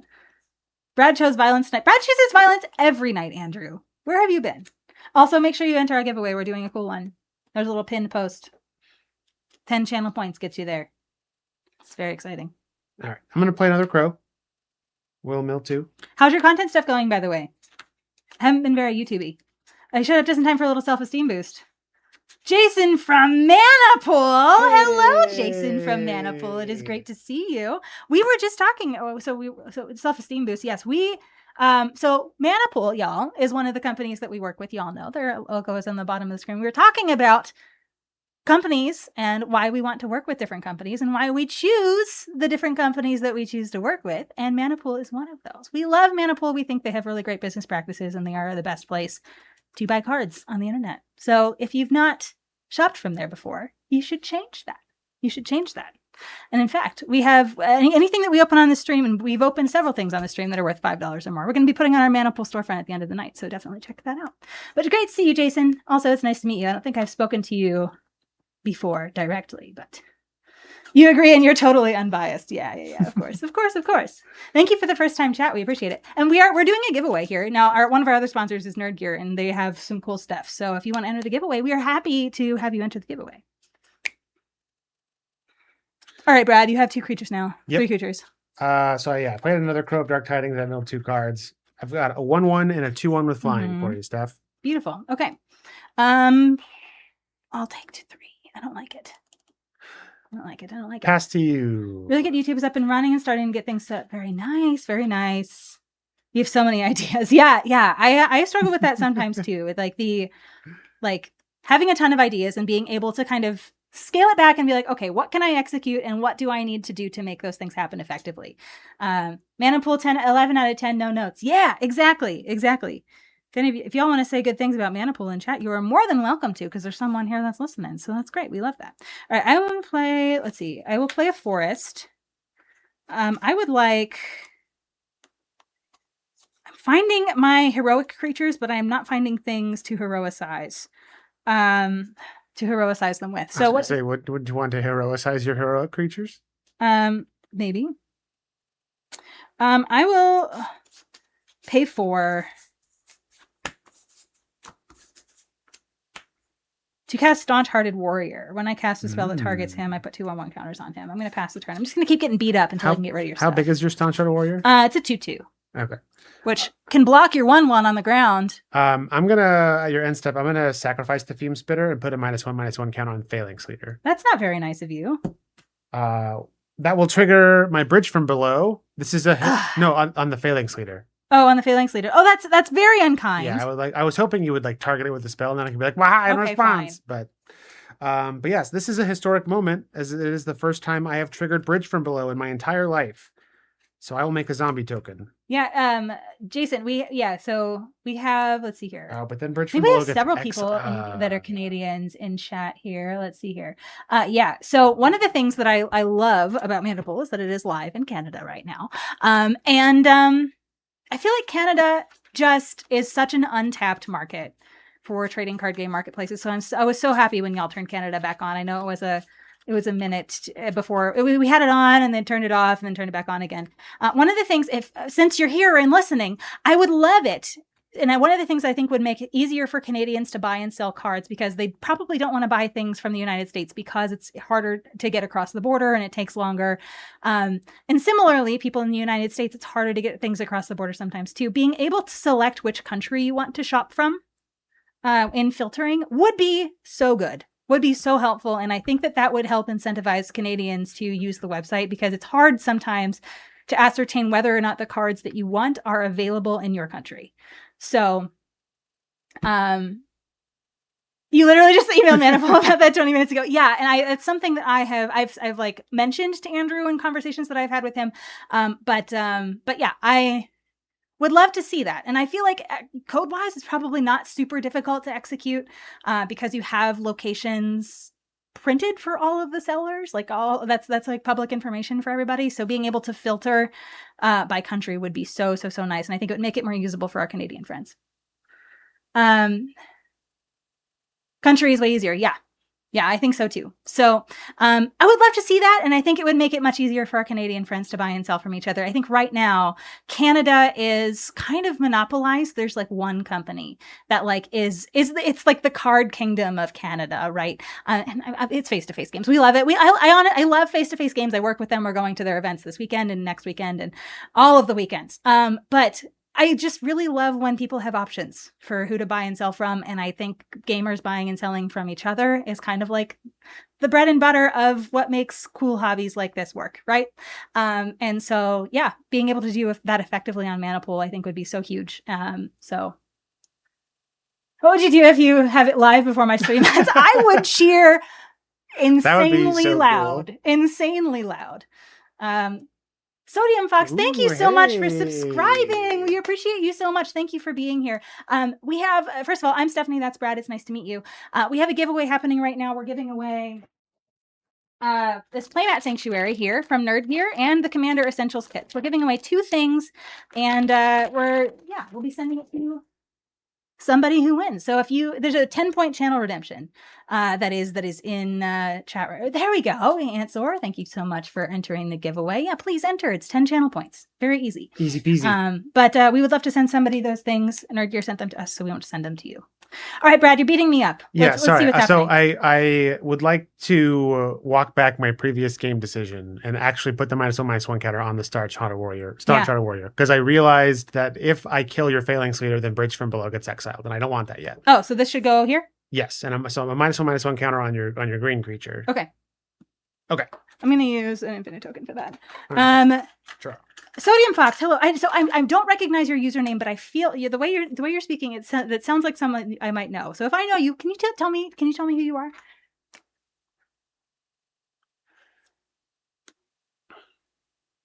All right, here we go. Oh, it's Robbie. Oh, hello, Robbie. Hey. Hi. All right. So you have a couple 1/1s over there, Steph? Yes. All right. I'm going to attack you for 6. Yes. These are 2 1s with flying, and this is a 2/2 on the ground. I'll take 6, and I'm not happy about it. Okay. Second main phase, I will play the Bloodflow Connoisseur. Fork. Don't like that. And I will pass the turn. Okay. Bloodflow Connoisseur is a 2/2? A 1/1, but 1/1. I can sack a creature to put a 1/1 counter on it. Beautiful. All right. I would like to play a land. And I think this... All right. I would like to pay 1 to cast Prey Upon. Target creature I control fights target creature I don't control. I would like to target Staunch Hearted Warrior. It gets 2 on 1 counter, so one of the -1/-1 counter falls off, and then the +1/+1 counter comes on. And I would like it to target the Bloodflow Connoisseur. Okay, so it's a 3/3? It's a 3/3. All right. I will sacrifice Crow of Dark Tidings.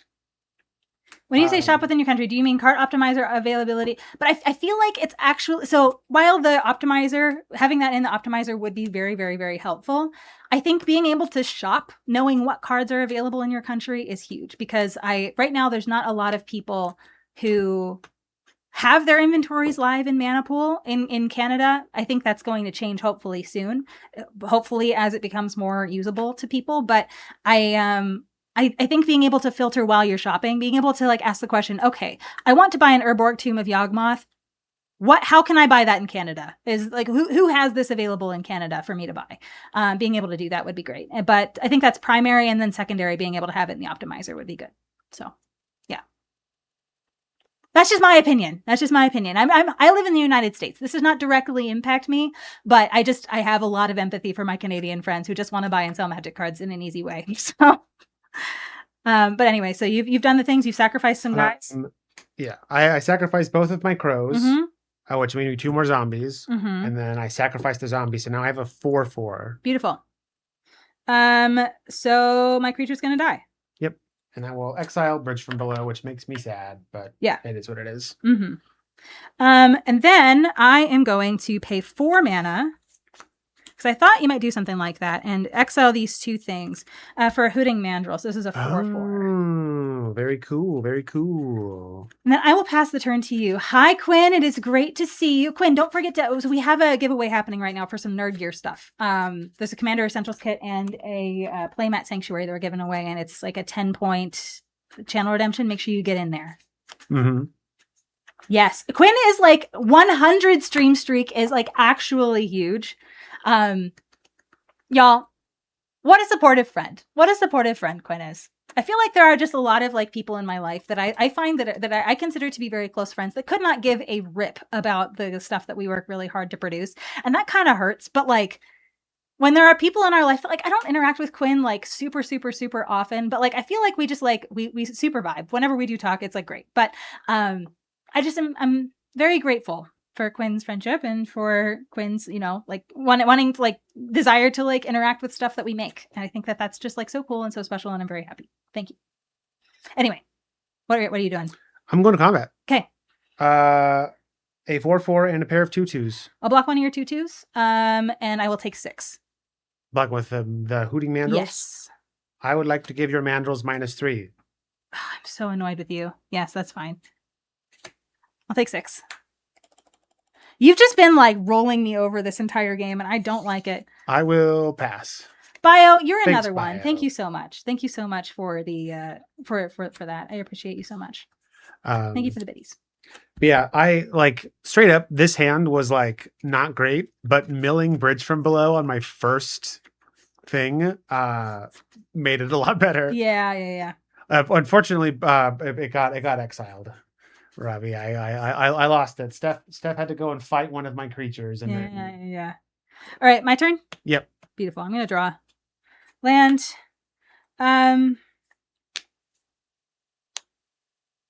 This is just not good. So I have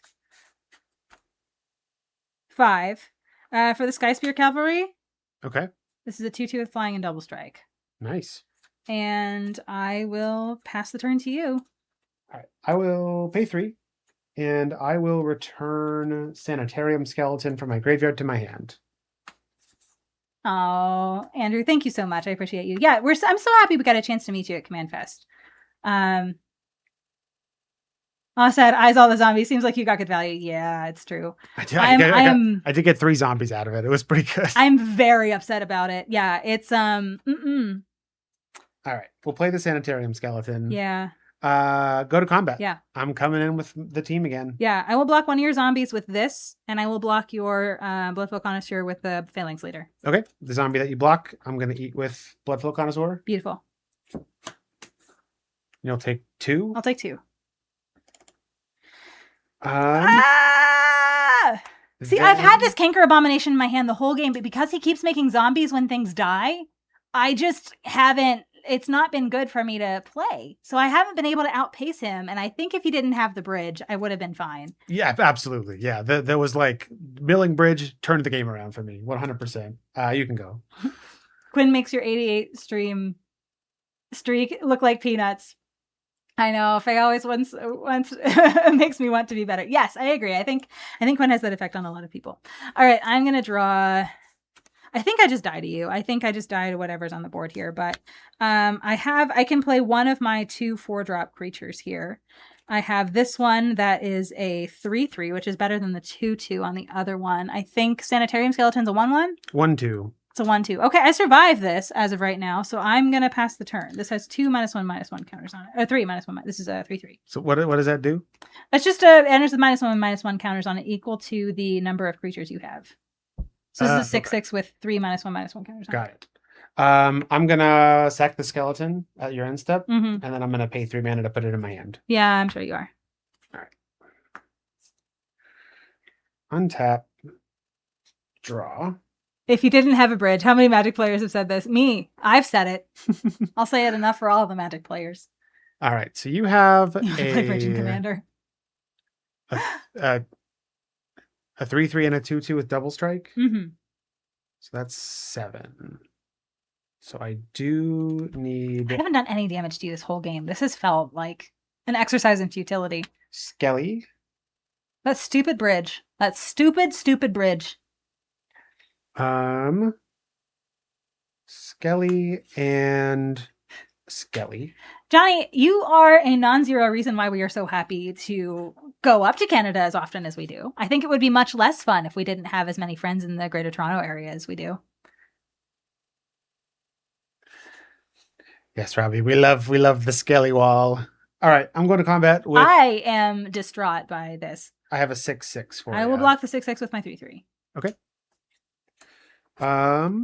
Pass to you. All right.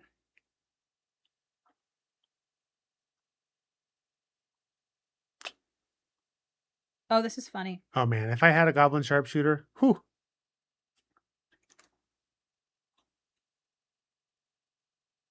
Okay. I will pay 4 to cast Uncharted Warrior. Okay. I would like to go to combat. Actually, I'm going to do this differently. Yeah, I'm going to go to combat. Okay. I would like to attack you with this 2/2 in the air. I can't stop it. Beautiful. I would like to pay 3 and this 3 to become immense and give it +6/+6 until end of turn.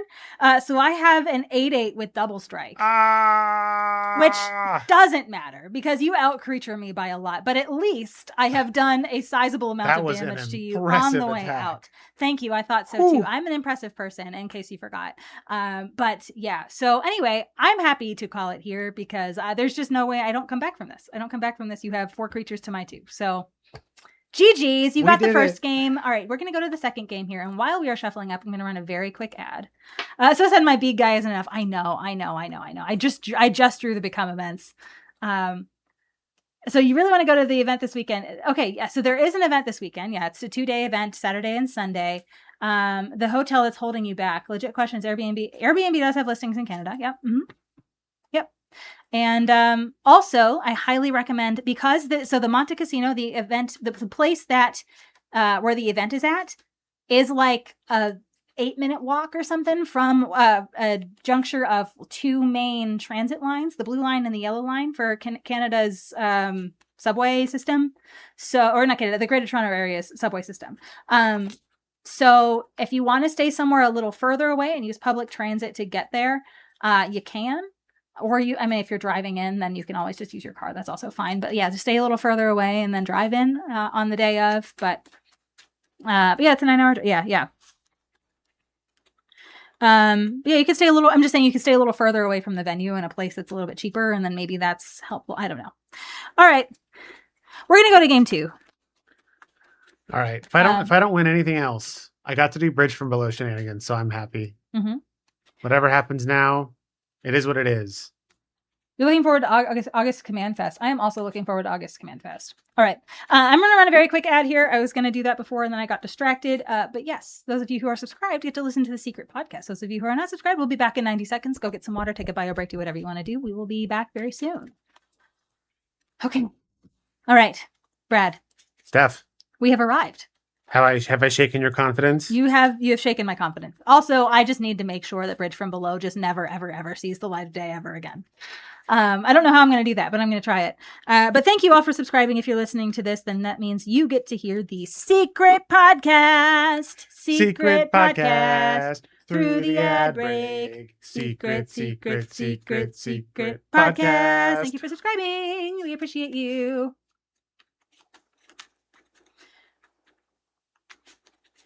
Boop, boop, boop, boop, I am sad. I am very sad. Yeah, I'm wondering if I should swap out a land here. I was a little short on white. Maybe I should. I was also in that last game. I was feeling pretty confident. I was like, yeah, I've got this Bloodflow Connoisseur that I can probably make bigger than anything Steph could ever make. And then I remembered you have Angel of Despair. I was like, oh yeah, that would do a pretty good job of getting rid of my Bloodflow Connoisseur, wouldn't it? And then I'm in trouble. I would have just loved to have found anything that mattered. It was like I was playing a land every turn, basically. Yeah. I just didn't find any of the big land payoffs. Like I think I got to 7 at the end there after playing a land every turn. So I wouldn't have been able to spaghetti at you. You were a little too fast. I think making a zombie every time something dies is just bananas. Cuckoo bananas, man. Nanas. I did not like it. I'm going to go back up to 20 life. I feel like starting at 2 is probably less than ideal here. Yeah. But like now that I know that you have a flying double strike with maybe +6/+6, I'm if I have 16 or less life, I'm going to be sweating bullets. Mm-hmm. All right. +6/+6 and double strike and flying. That felt really good, but it would have felt good better earlier, right? All right. So here we go. All right. I will keep this.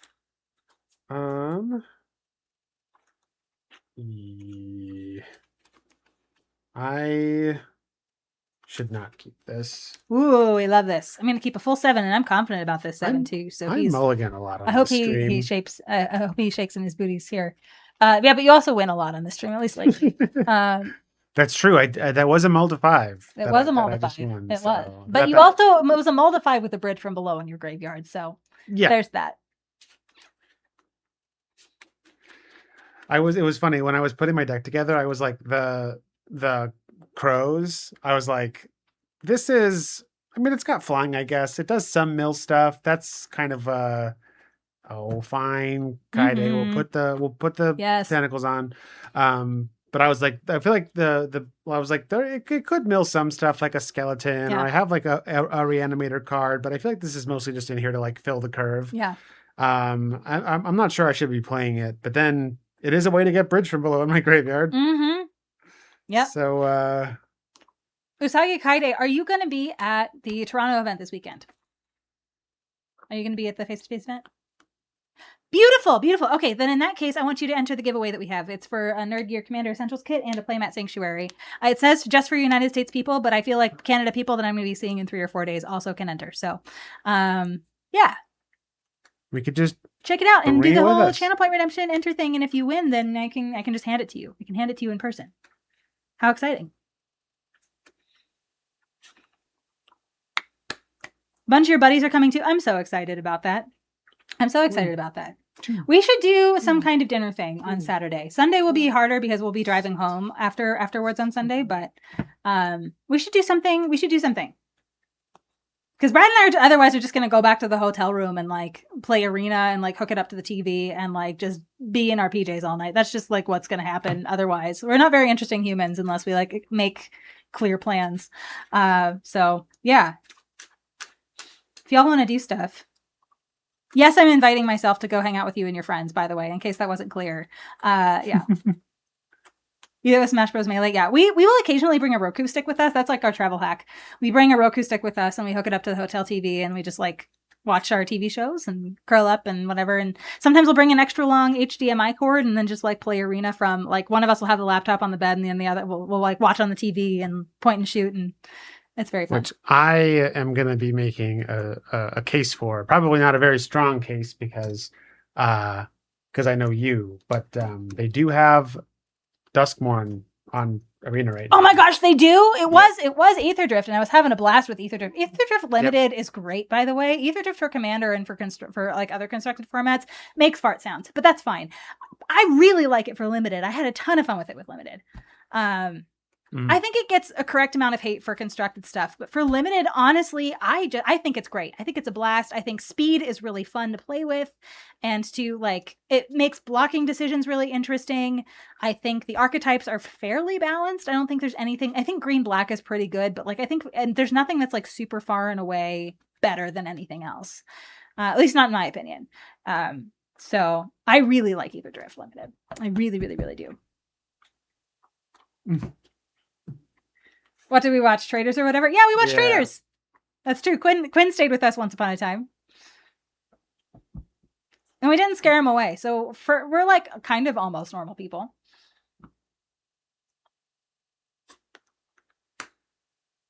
Karlov Manor is an amazing set, especially for Commander. I think it's great it has some great Commander cards. I don't think it's an amazing set. I think it has some certainly underrated Commander cards. Absolutely.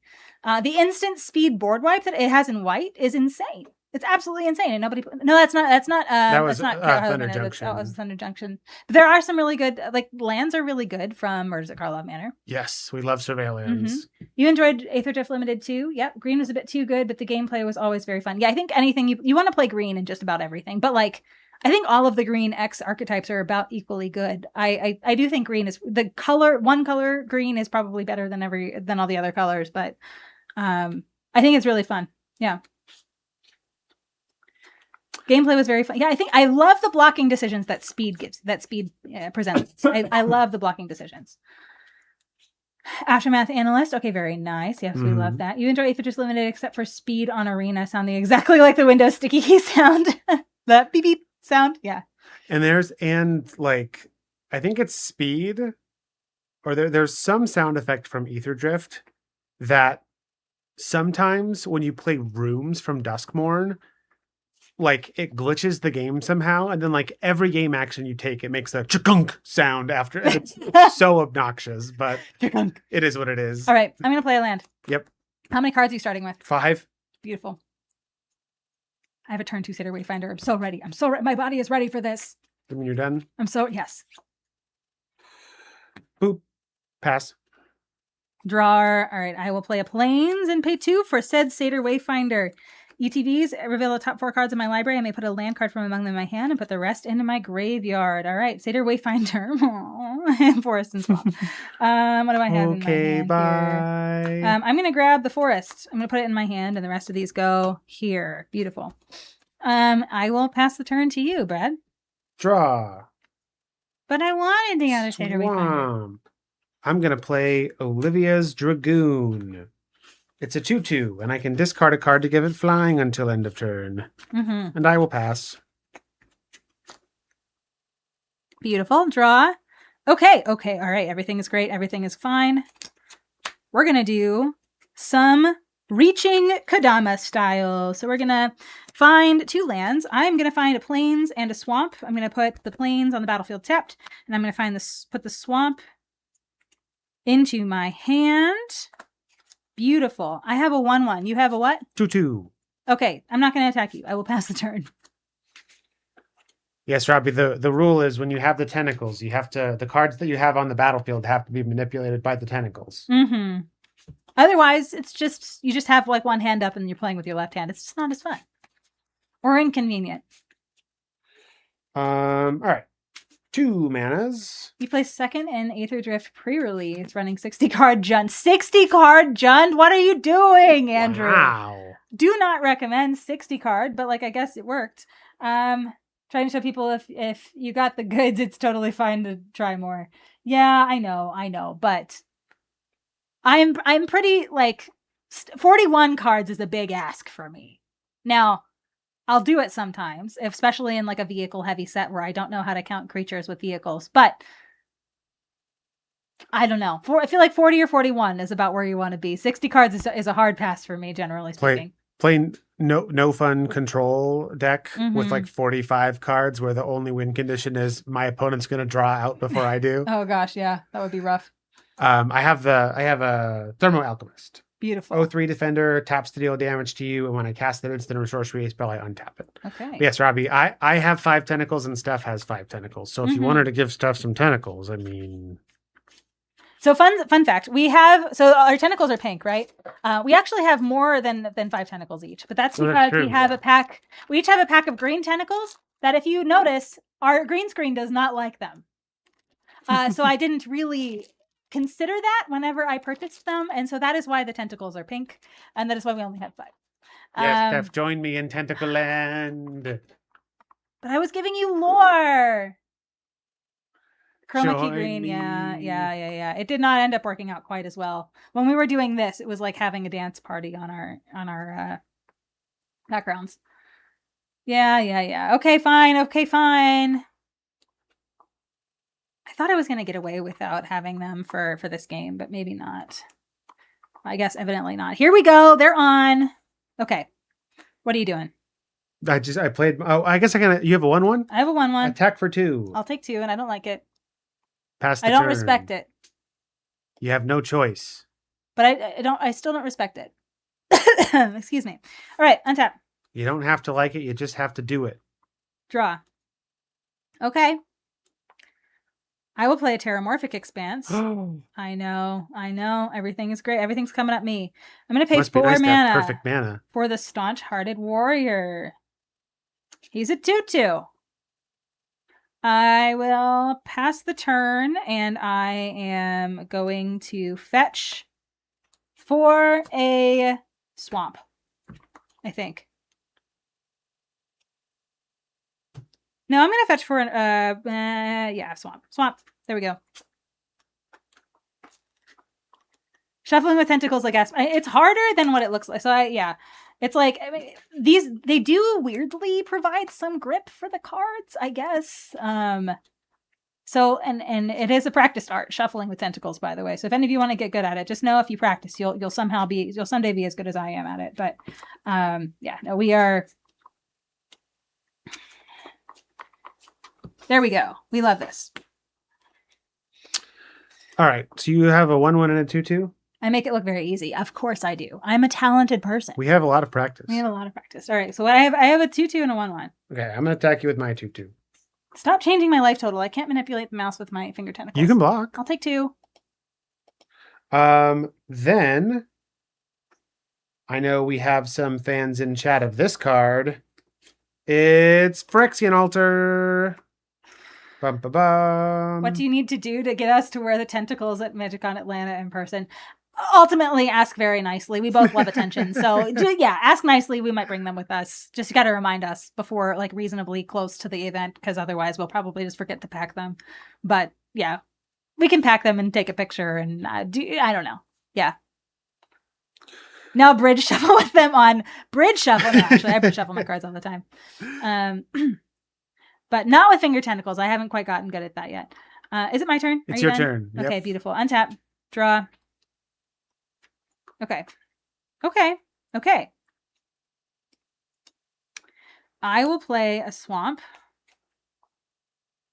And then I will... Ooh, I like this. I like this a lot. Okay, I'm going to pay 2 mana. I've got plains here. And a plains. We will play the Phalanx Leader. Oh.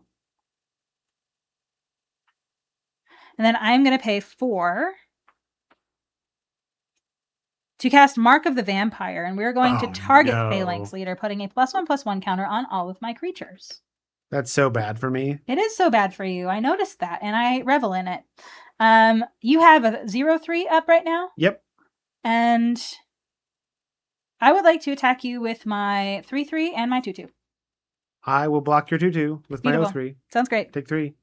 I've dealt damage to Brad. I've dealt damage to Ta-da! Brad. Okay, go ahead. End step. I'm gonna bonk you for 1. Yeah, that's fine. Have fun in Atlanta and wherever else we go. Yeah, thank you so much. I appreciate that. Nate has entered the giveaway. Hi, Nate. It's good to see you.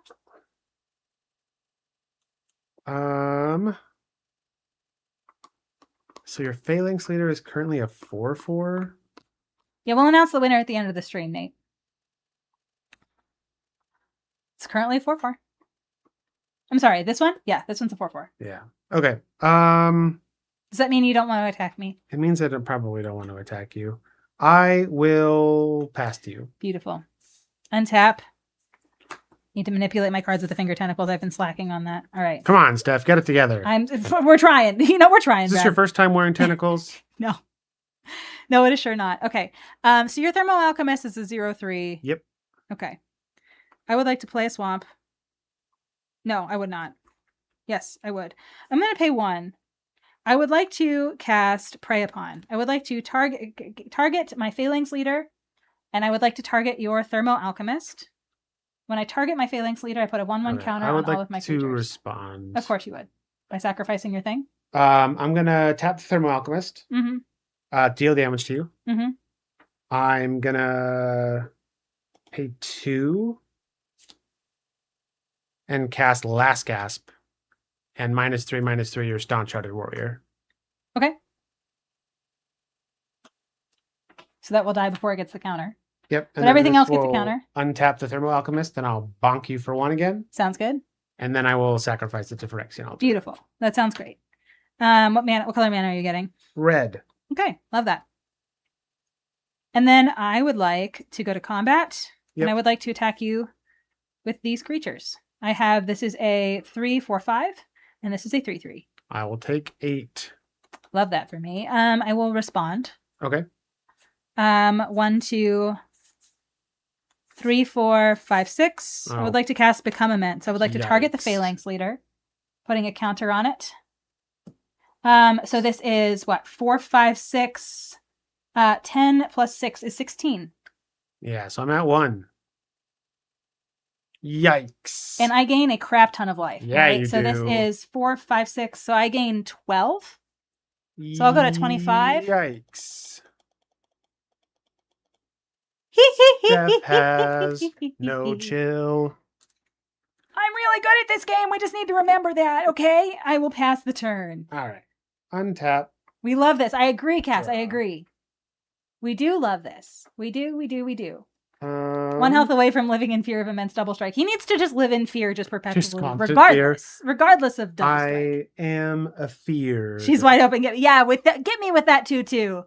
Darn Get right. in here. You and your 1 life. Run out this Apprentice Necromancer because it means I don't die immediately. I will pass.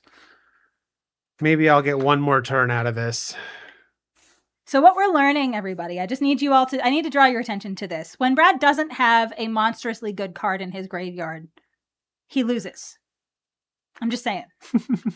Or we could contribute it to my second mull to 5 of the evening. I don't think we need to. I had 7 cards in my Clearly opener. that wasn't an issue in game 1 when you had the bridge. That's true. All right. I have a 4/4 and I have a large coming at you. I will block both your creatures. Beautiful. My creatures don't die, I assume. For manas. Beautiful, so I don't gain life. Yep. Look at you being smart and good at magic. All right. I will now and then pass the turn. Hi, Victor Sore. It's great to see you. Oh, Jason, while you're here, I feel like you're going to love this story. So Victor, our friend in chat there, found us because we put like a little treasure token that has our stream information on it and all of our mana pool orders whenever we send them out. And Victor was one such recipient, and that's how he found our content. How exciting! Mana pool helping us make friends. We love this. All right. Had to get caught up on chat redemptions. Yes. I thought you might. Yeah, you got me. And I even remember that I think Victor bought a Hullbreaker Horror from us. And I remember writing something about like, you're going to do crimes with this or something like that. And he thought that was delightful. But yeah, anyway, we have since learned that our friend Victor really loves doing crimes. But I got it. I got there. Yeah, you I got did. there. I don't like it. Look at that. Look at that. We're going to have an actual factual game 3. Actual factual game 3. Maniple is sick and also terrible for your wallet. Yes. Yes. Good. No, I'm just kidding. Done. Be responsible. Be financially responsible. But be smart about... I don't know why I took my finger tentacles off. I'm not due to take my finger tentacles off just yet. I need to put them back on. But I think I wanted to type things in chat and I was just like, I need to take them off for that. I think we have a lot of options for where we can buy cards on the internet. And I think that, yeah, I recommend Manapool because I think that they check all of my boxes and I think that they might check all of yours as well. All right, let's see here. You realizing brackets, you had a Hullbreaker Horror in bracket 2 for a while? Your responsibility has since removed it. Have you put it in a different deck though? I feel like that's something that you would do. I feel like you're like, okay, no. This is just going to go in my like super gross deck and it's just going to make it even grosser. You too. Yeah, you are a total criminal. Yes. It's the least of your worries. Hullbreaker Horror is such a busted card. It is so good. It's being able to buy direct and not good. from eBay is honestly just great. Yeah. I agree. Brad, can you do me a favor and put our Manapool referral link in chat? I can. So, y'all, we're talking about Manapool, and one of the ways that you can support us on our channel is by bookmarking this link. So if you copy and paste that link, or if you just click on it and then like click the little bookmark thing, if you click that link at any time before you check out, as long as it's in the same browser session, then Manapool and Jason's team, they have to pay us money, and it costs you $0. How exciting is that? So, and it helps us buy more booster packs because like this is not a cheap endeavor, right? Like we have to buy booster packs for our streams. We open 24 booster packs a week usually. That's a lot of booster packs. So yeah, bookmark that and remember to click it before you check out because that tells them that people are watching our content and that are being referred to them by us. So that's very helpful. Also, we make a little bit of money. It's like pocket change, like 5% or something off of the transaction, but it does help us out a lot. Every little bit helps. Yay, giving Steel City money. Yes, we love that. We love that. So bookmark that link, please, and try to remember to click it before you press check. It doesn't really matter at what point in the at what point. It's just as long as you click it before you check out and you navigate to your cart and then check out. Like, yeah, as long as it's in the same browser session, it should track you. Been ordering from Manapool for just over a year. It's definitely worth a switch. I agree, Ansor. I agree with you. Make sure you get that Manapool referral link there. It really does help us out. And also, whenever we sit down and have a conversation with them and we say like, hey, we want to keep working with you. And they say, hey, that would be great. We can bring up some data and be like, look how many people we sent your way. That's helpful. That's very helpful. So please. And you can filter by seller. Yes. Yes. I don't know why everyone is so worried. I only have Hullbreaker Horror in your graveyard in your reanimated deck. Yeah, that's not nice. That is not nice. And yes, you can filter by seller in the browse window. Yes, you have to click either sealed or singles in order to navigate there, in order to be able to filter. But once you figure out what you're shopping for on the left side, yeah, you can filter by seller. Love our shop, obviously, but we don't have a ton of singles on there right now because we sold a bunch of our Marvel stuff and it's kind of light right now. We'll have some more after this stream. But we do have, there's a couple other stores. So Wine Bar, which I will type in chat here. I'm just going to take these off. I'm close enough to having the 15-minute mark here. And you're sharing useful information. So there's Wine Bar is a wonderful wine bar in Seattle that we met through Manapool, actually. I saw that they had a bunch of sealed product and I bought some stuff from them on Manapool and then I reached out to them and I was like, hey, you all have a bunch of sealed product. I would love to like talk to you about, working out, getting some more product and stuff like that. And so I met the owner whose name is Elijah. We hung out with him at MagicCon. We made some friends and now they want us to come up and visit them. It's like such a cute little thing. I seriously love like what Manapool has facilitated for us. It's been great. But yeah, Wine Bar is a really great store to shop from. You want to shop from Mr. Bevers as well. Mr. Bevers is a Canadian seller. And also I believe JJ Mickey is the name of the shop, is the name of his shop.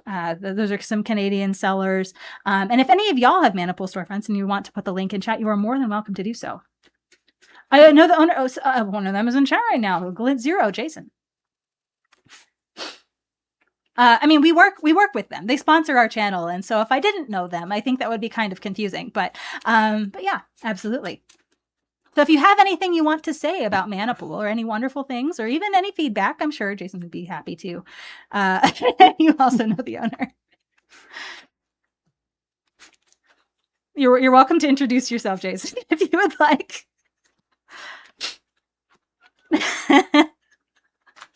All right, 4, 5, 6, 7. Chat. All right, here. I have big news. Keepable 7. We did it. I do not have a keepable 7. Haha, how the turntables.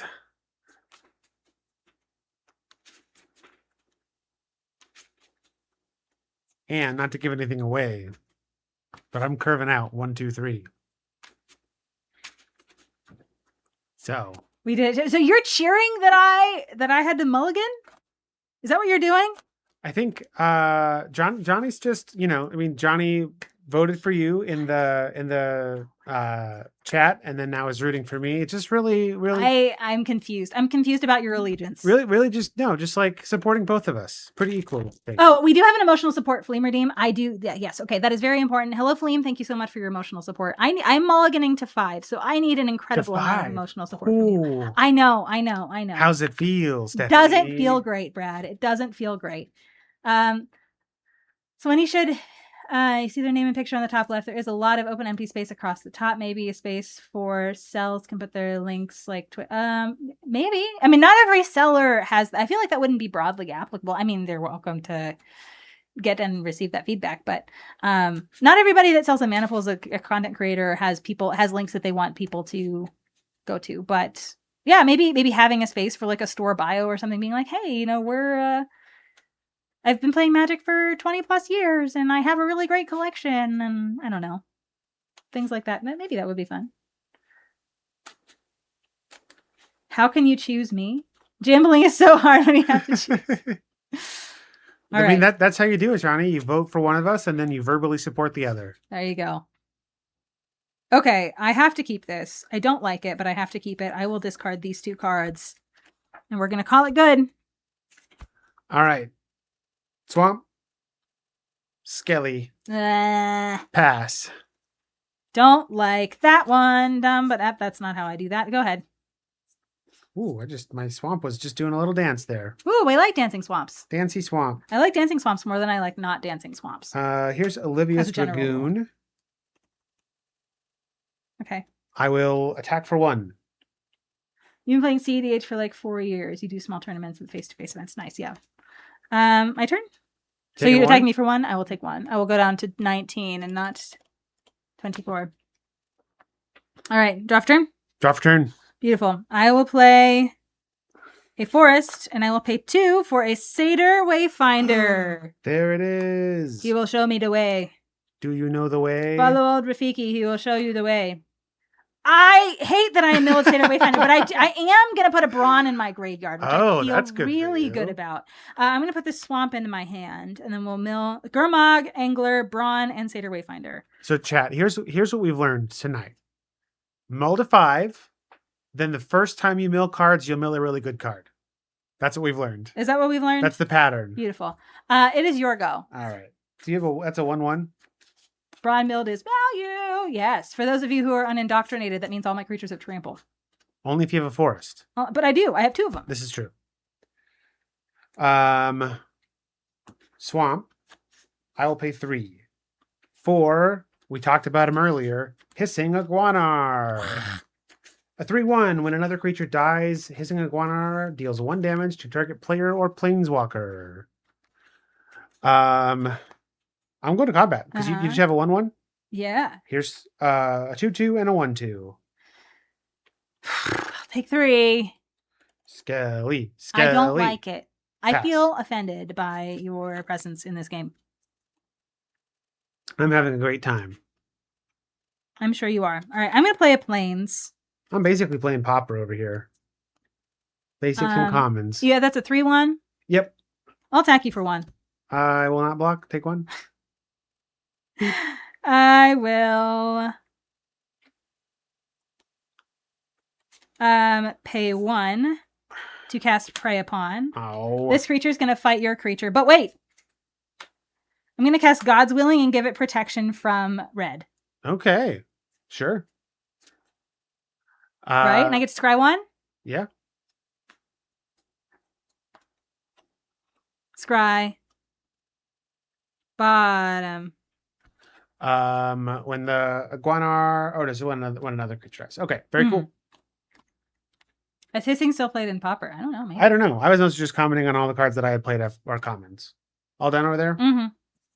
All right. Draw. Dang, I wish I had that don't last like turn. this. Bum, ba-dum, bum, bum, bum, bum. You got rid of my Iguanar. I know. I think if I had my Bloodflow Connoisseur and my Bridge from Below and my Iguanar, that would have been so cool. It would have been. It would have been so good. Before we get too deep into this game, I am going to run a quick ad because Twitch is yelling at me to do so. So if you are subscribed to our channel, be it with Prime or other things, you don't have to watch the ad. But if you do, but if you are not, then we'll see you in 90 seconds. All right.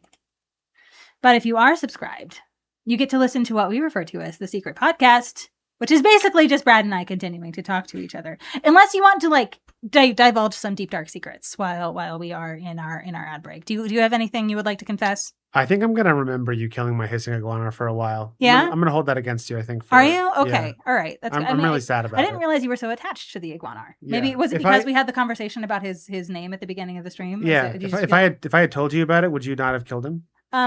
No. Oh, okay. Well. Yeah. Yeah. I think I would have just killed it anyway. Yeah. All right. Well, I'm attacking you for 3. Okay, that sounds great. I'm gonna take 3. I will pass to you. Beautiful. Untap. Draw. Okay. Land.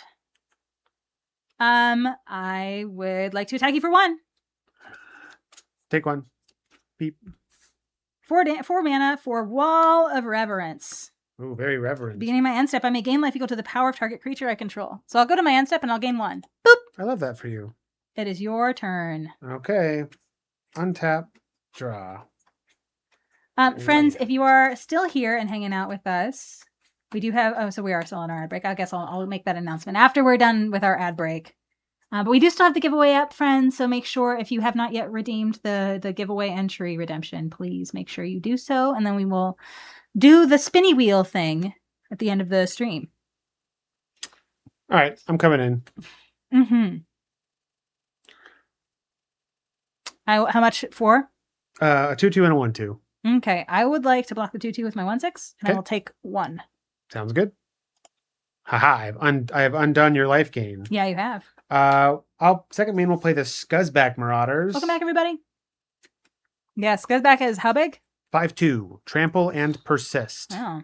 So when it dies, if it didn't have a -1/-1 counter on it, it returns to the battlefield with a -1/-1 counter on it. How exciting. I'll pass.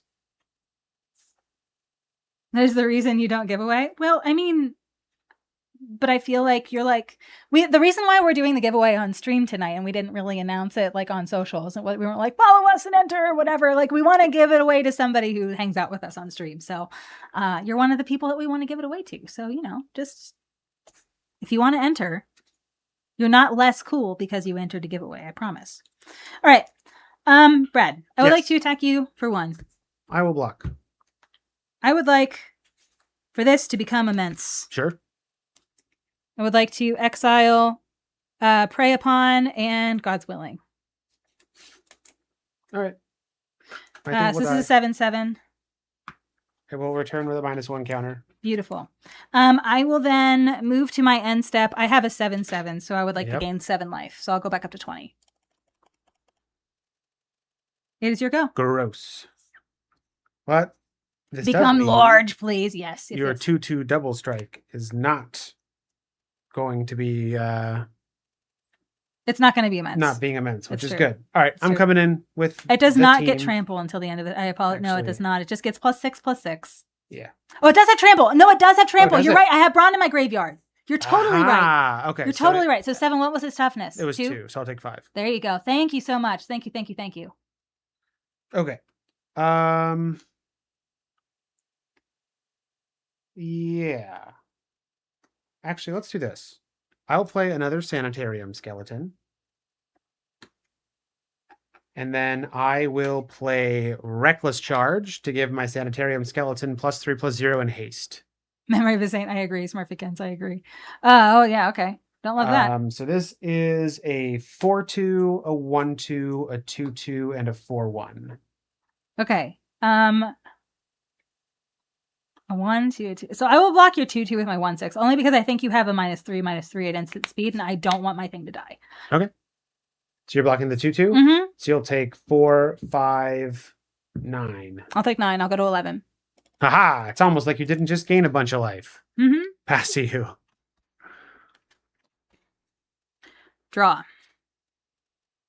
Okay, I will play a Plains. I will pay 4 for the Staunch-Hearted Warrior. Okay. I would like to go to combat and attack you for 1. Take 1. Beautiful. It's your go. Untap, draw. Ottawa's a bit of a trek, and you don't know if you'll be able to. Oh, yeah.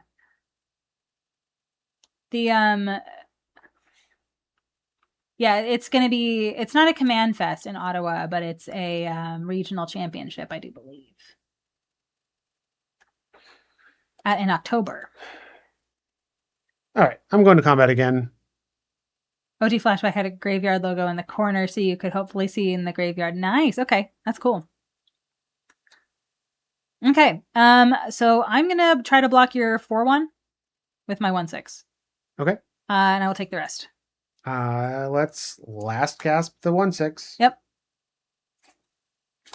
Well, I didn't gain life at the end of my turn. I needed to do that. Boop.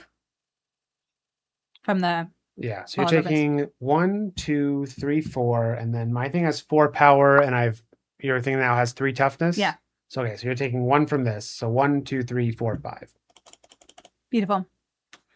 I will pass to you. Okay. Draw for turn. Okay. This feels bad. This feels bad. I'm going to play 4 for the Canker Abomination. This has 4 -1/-1 counters on it because you have 4 creatures. Because your stuff just won't die! I don't like that. Okay, I'm going to pass the turn. All right. Actually, no, I'm not. I'm going to play a land. Okay. For Jazz Hands. Untap. Draw.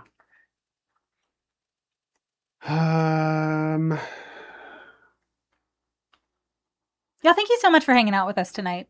I was a little sometimes attendance on Wednesdays is hit or miss, right? And I think a lot of people, fortunately, saw our message that we're like, oh, this is our last time. This is our last time before we are going a little bit of a break at the end of the month.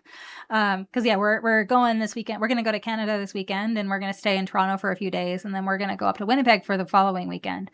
And so we'll be gone for what amounts to about 9 days, but that means 3 streams, and so we won't actually be back online until August 5th. And so I was like, I really hope tonight's really fun.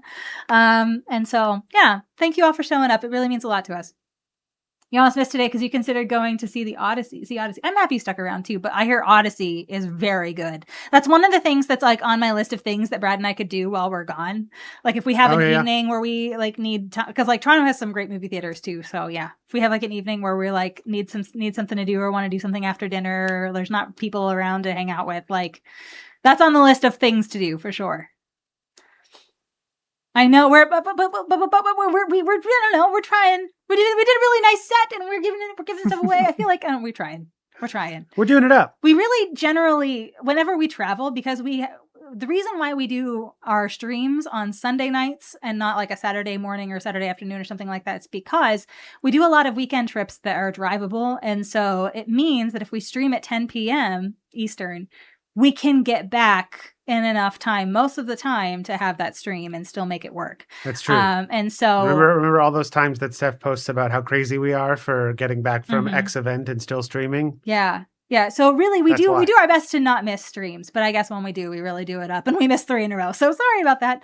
But yeah. All right, what are you up to? I'm gonna flashback reckless charge Okay. on my Olivia's Dragoon. Okay. So it's a 5/2, and then I'm gonna discard this swamp to give it flying until end of turn. Oh, fork. And then I will come in with the team. Okay. I need to block as much as I can. So wait, the 5. So I'll block.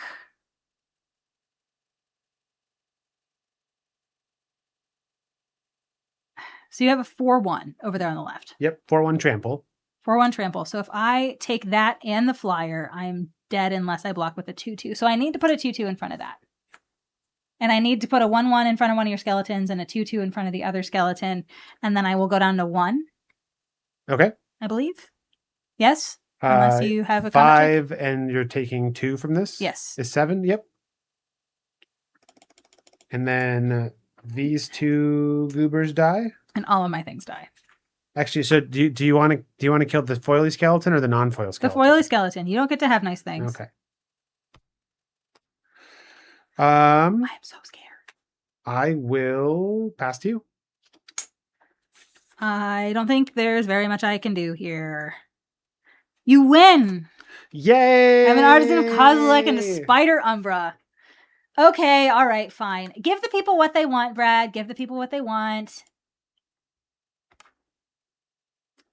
So, all right. Team Brad, congratulations. Now, Brad, this is the 3rd stream in a row that you have won, and that comes off the back of me having won 3 streams in a row. So I think that means the next time we reconvene here, I am owed the next win. I feel like you've got a week to polish up your shield skills. Yeah, I have a week to polish up my skills.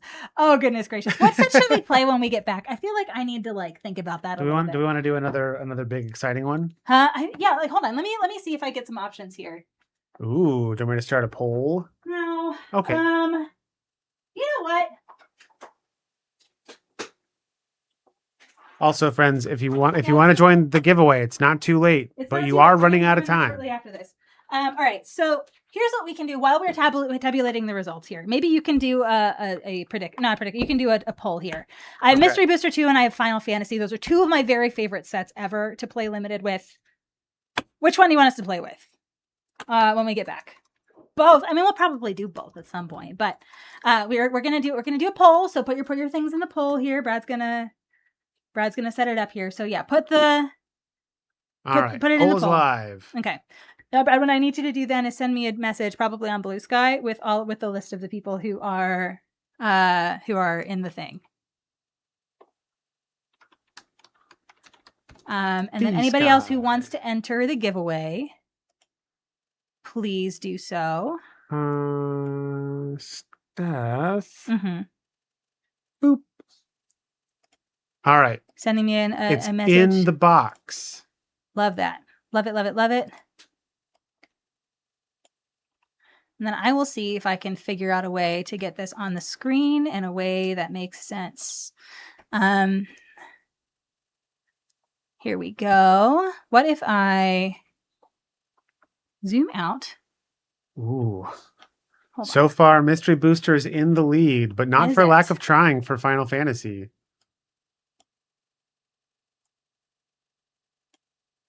Okay. All right, I will. Let me see if I can put a browser source here really quickly. Wheel of Fortune.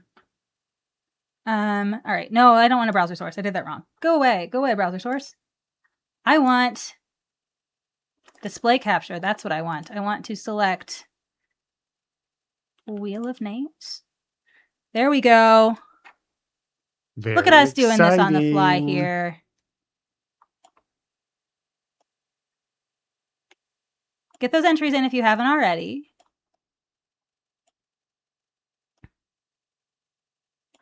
Beautiful, beautiful, beautiful. All right. All right. I'm ready for this. Are you ready for this? I'm ready. All right. Friends, last chance. Last chance. If you want to enter the giveaway, all you need is a channel redemption, channel point redemption here. So that's just 10 channel points. And then, but remember, we're giving away a Commander Essentials kit here and a playmat Sanctuary. We're going to send them both to you, and we're going to send them out before we go on our grand vacation thing. Oh, we have Glenn. Jason's in. Wonderful. Let me get you in here. Jason, what is, if you can message, are you on Blue Sky? I don't actually know a good way to get in touch with you if you win this.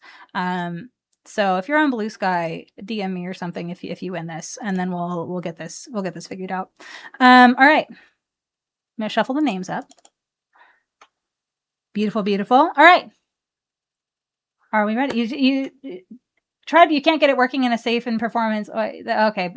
But you did try. I appreciate you. But if we could get that at some point soon, that would be so great. And honestly, feel free to let me know, because I would love to publicize that. Because I do spend a ton of time in Canada, as has been evidenced in chat. So like, I love being able to communicate that to Canadian people, especially when I'm physically at those events interacting with Canadian players.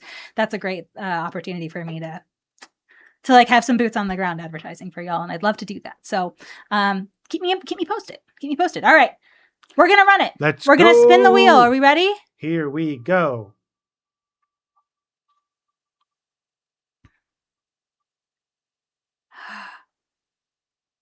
Oh, it was so close to being light. Dave, you won. Hey, Dave. Congrats. Are you still here? Let's see here. There you are. Yeah. Congratulations, Dave. Congratulations. I will send this to you. I think I still have your address. I think I've sent you stuff before, but I think I still have your address, so I will make sure that I get that from you or I confirm. Actually, could you just DM me on Blue Sky just to confirm whether or not the address that you sent me before is correct, and then we'll be in good shape. But yes, I will do my best to get this in the mail to you before we go on our grand adventure. And I will get you tracking as well. Thank you all so much for hanging out with us tonight. I had fun. Did you have fun, Brad? This is a test. I had a great time. Beautiful. I was going back and forth on like the green-black deck might have been a little bit like more consistent and better. But I think this deck was going to be the more fun deck. So I'm glad that I went this way. I love that. Let's see here. So we have, beautiful. Jaffer is live right now. I think and I want to make sure that he's not like in the middle of like telling people that he's going to be signing off here. So y'all, we are going to send y'all over to my good friend Jaffer. Now, let me tell you a little story about Jaffer really quickly. So Jaffer was like a full-time streamer for like a little while, but then like had some strange things happen with like his living situation and couldn't stream for a while, and it was like really sad and like kind of hard for him because he was just like missing that level of connection with his community. Has moved to a new place, has a new like setup and stuff, and so he's back up and on the grind.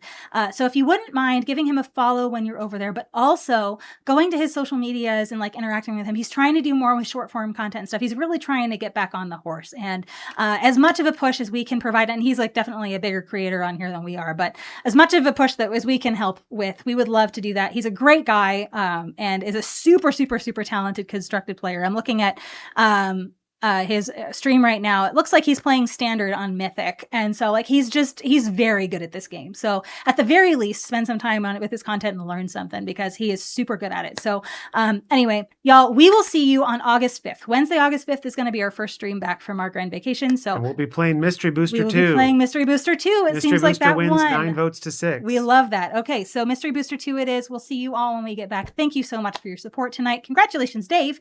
And we'll see you around. We love you guys. Have a great one. Bye, friends.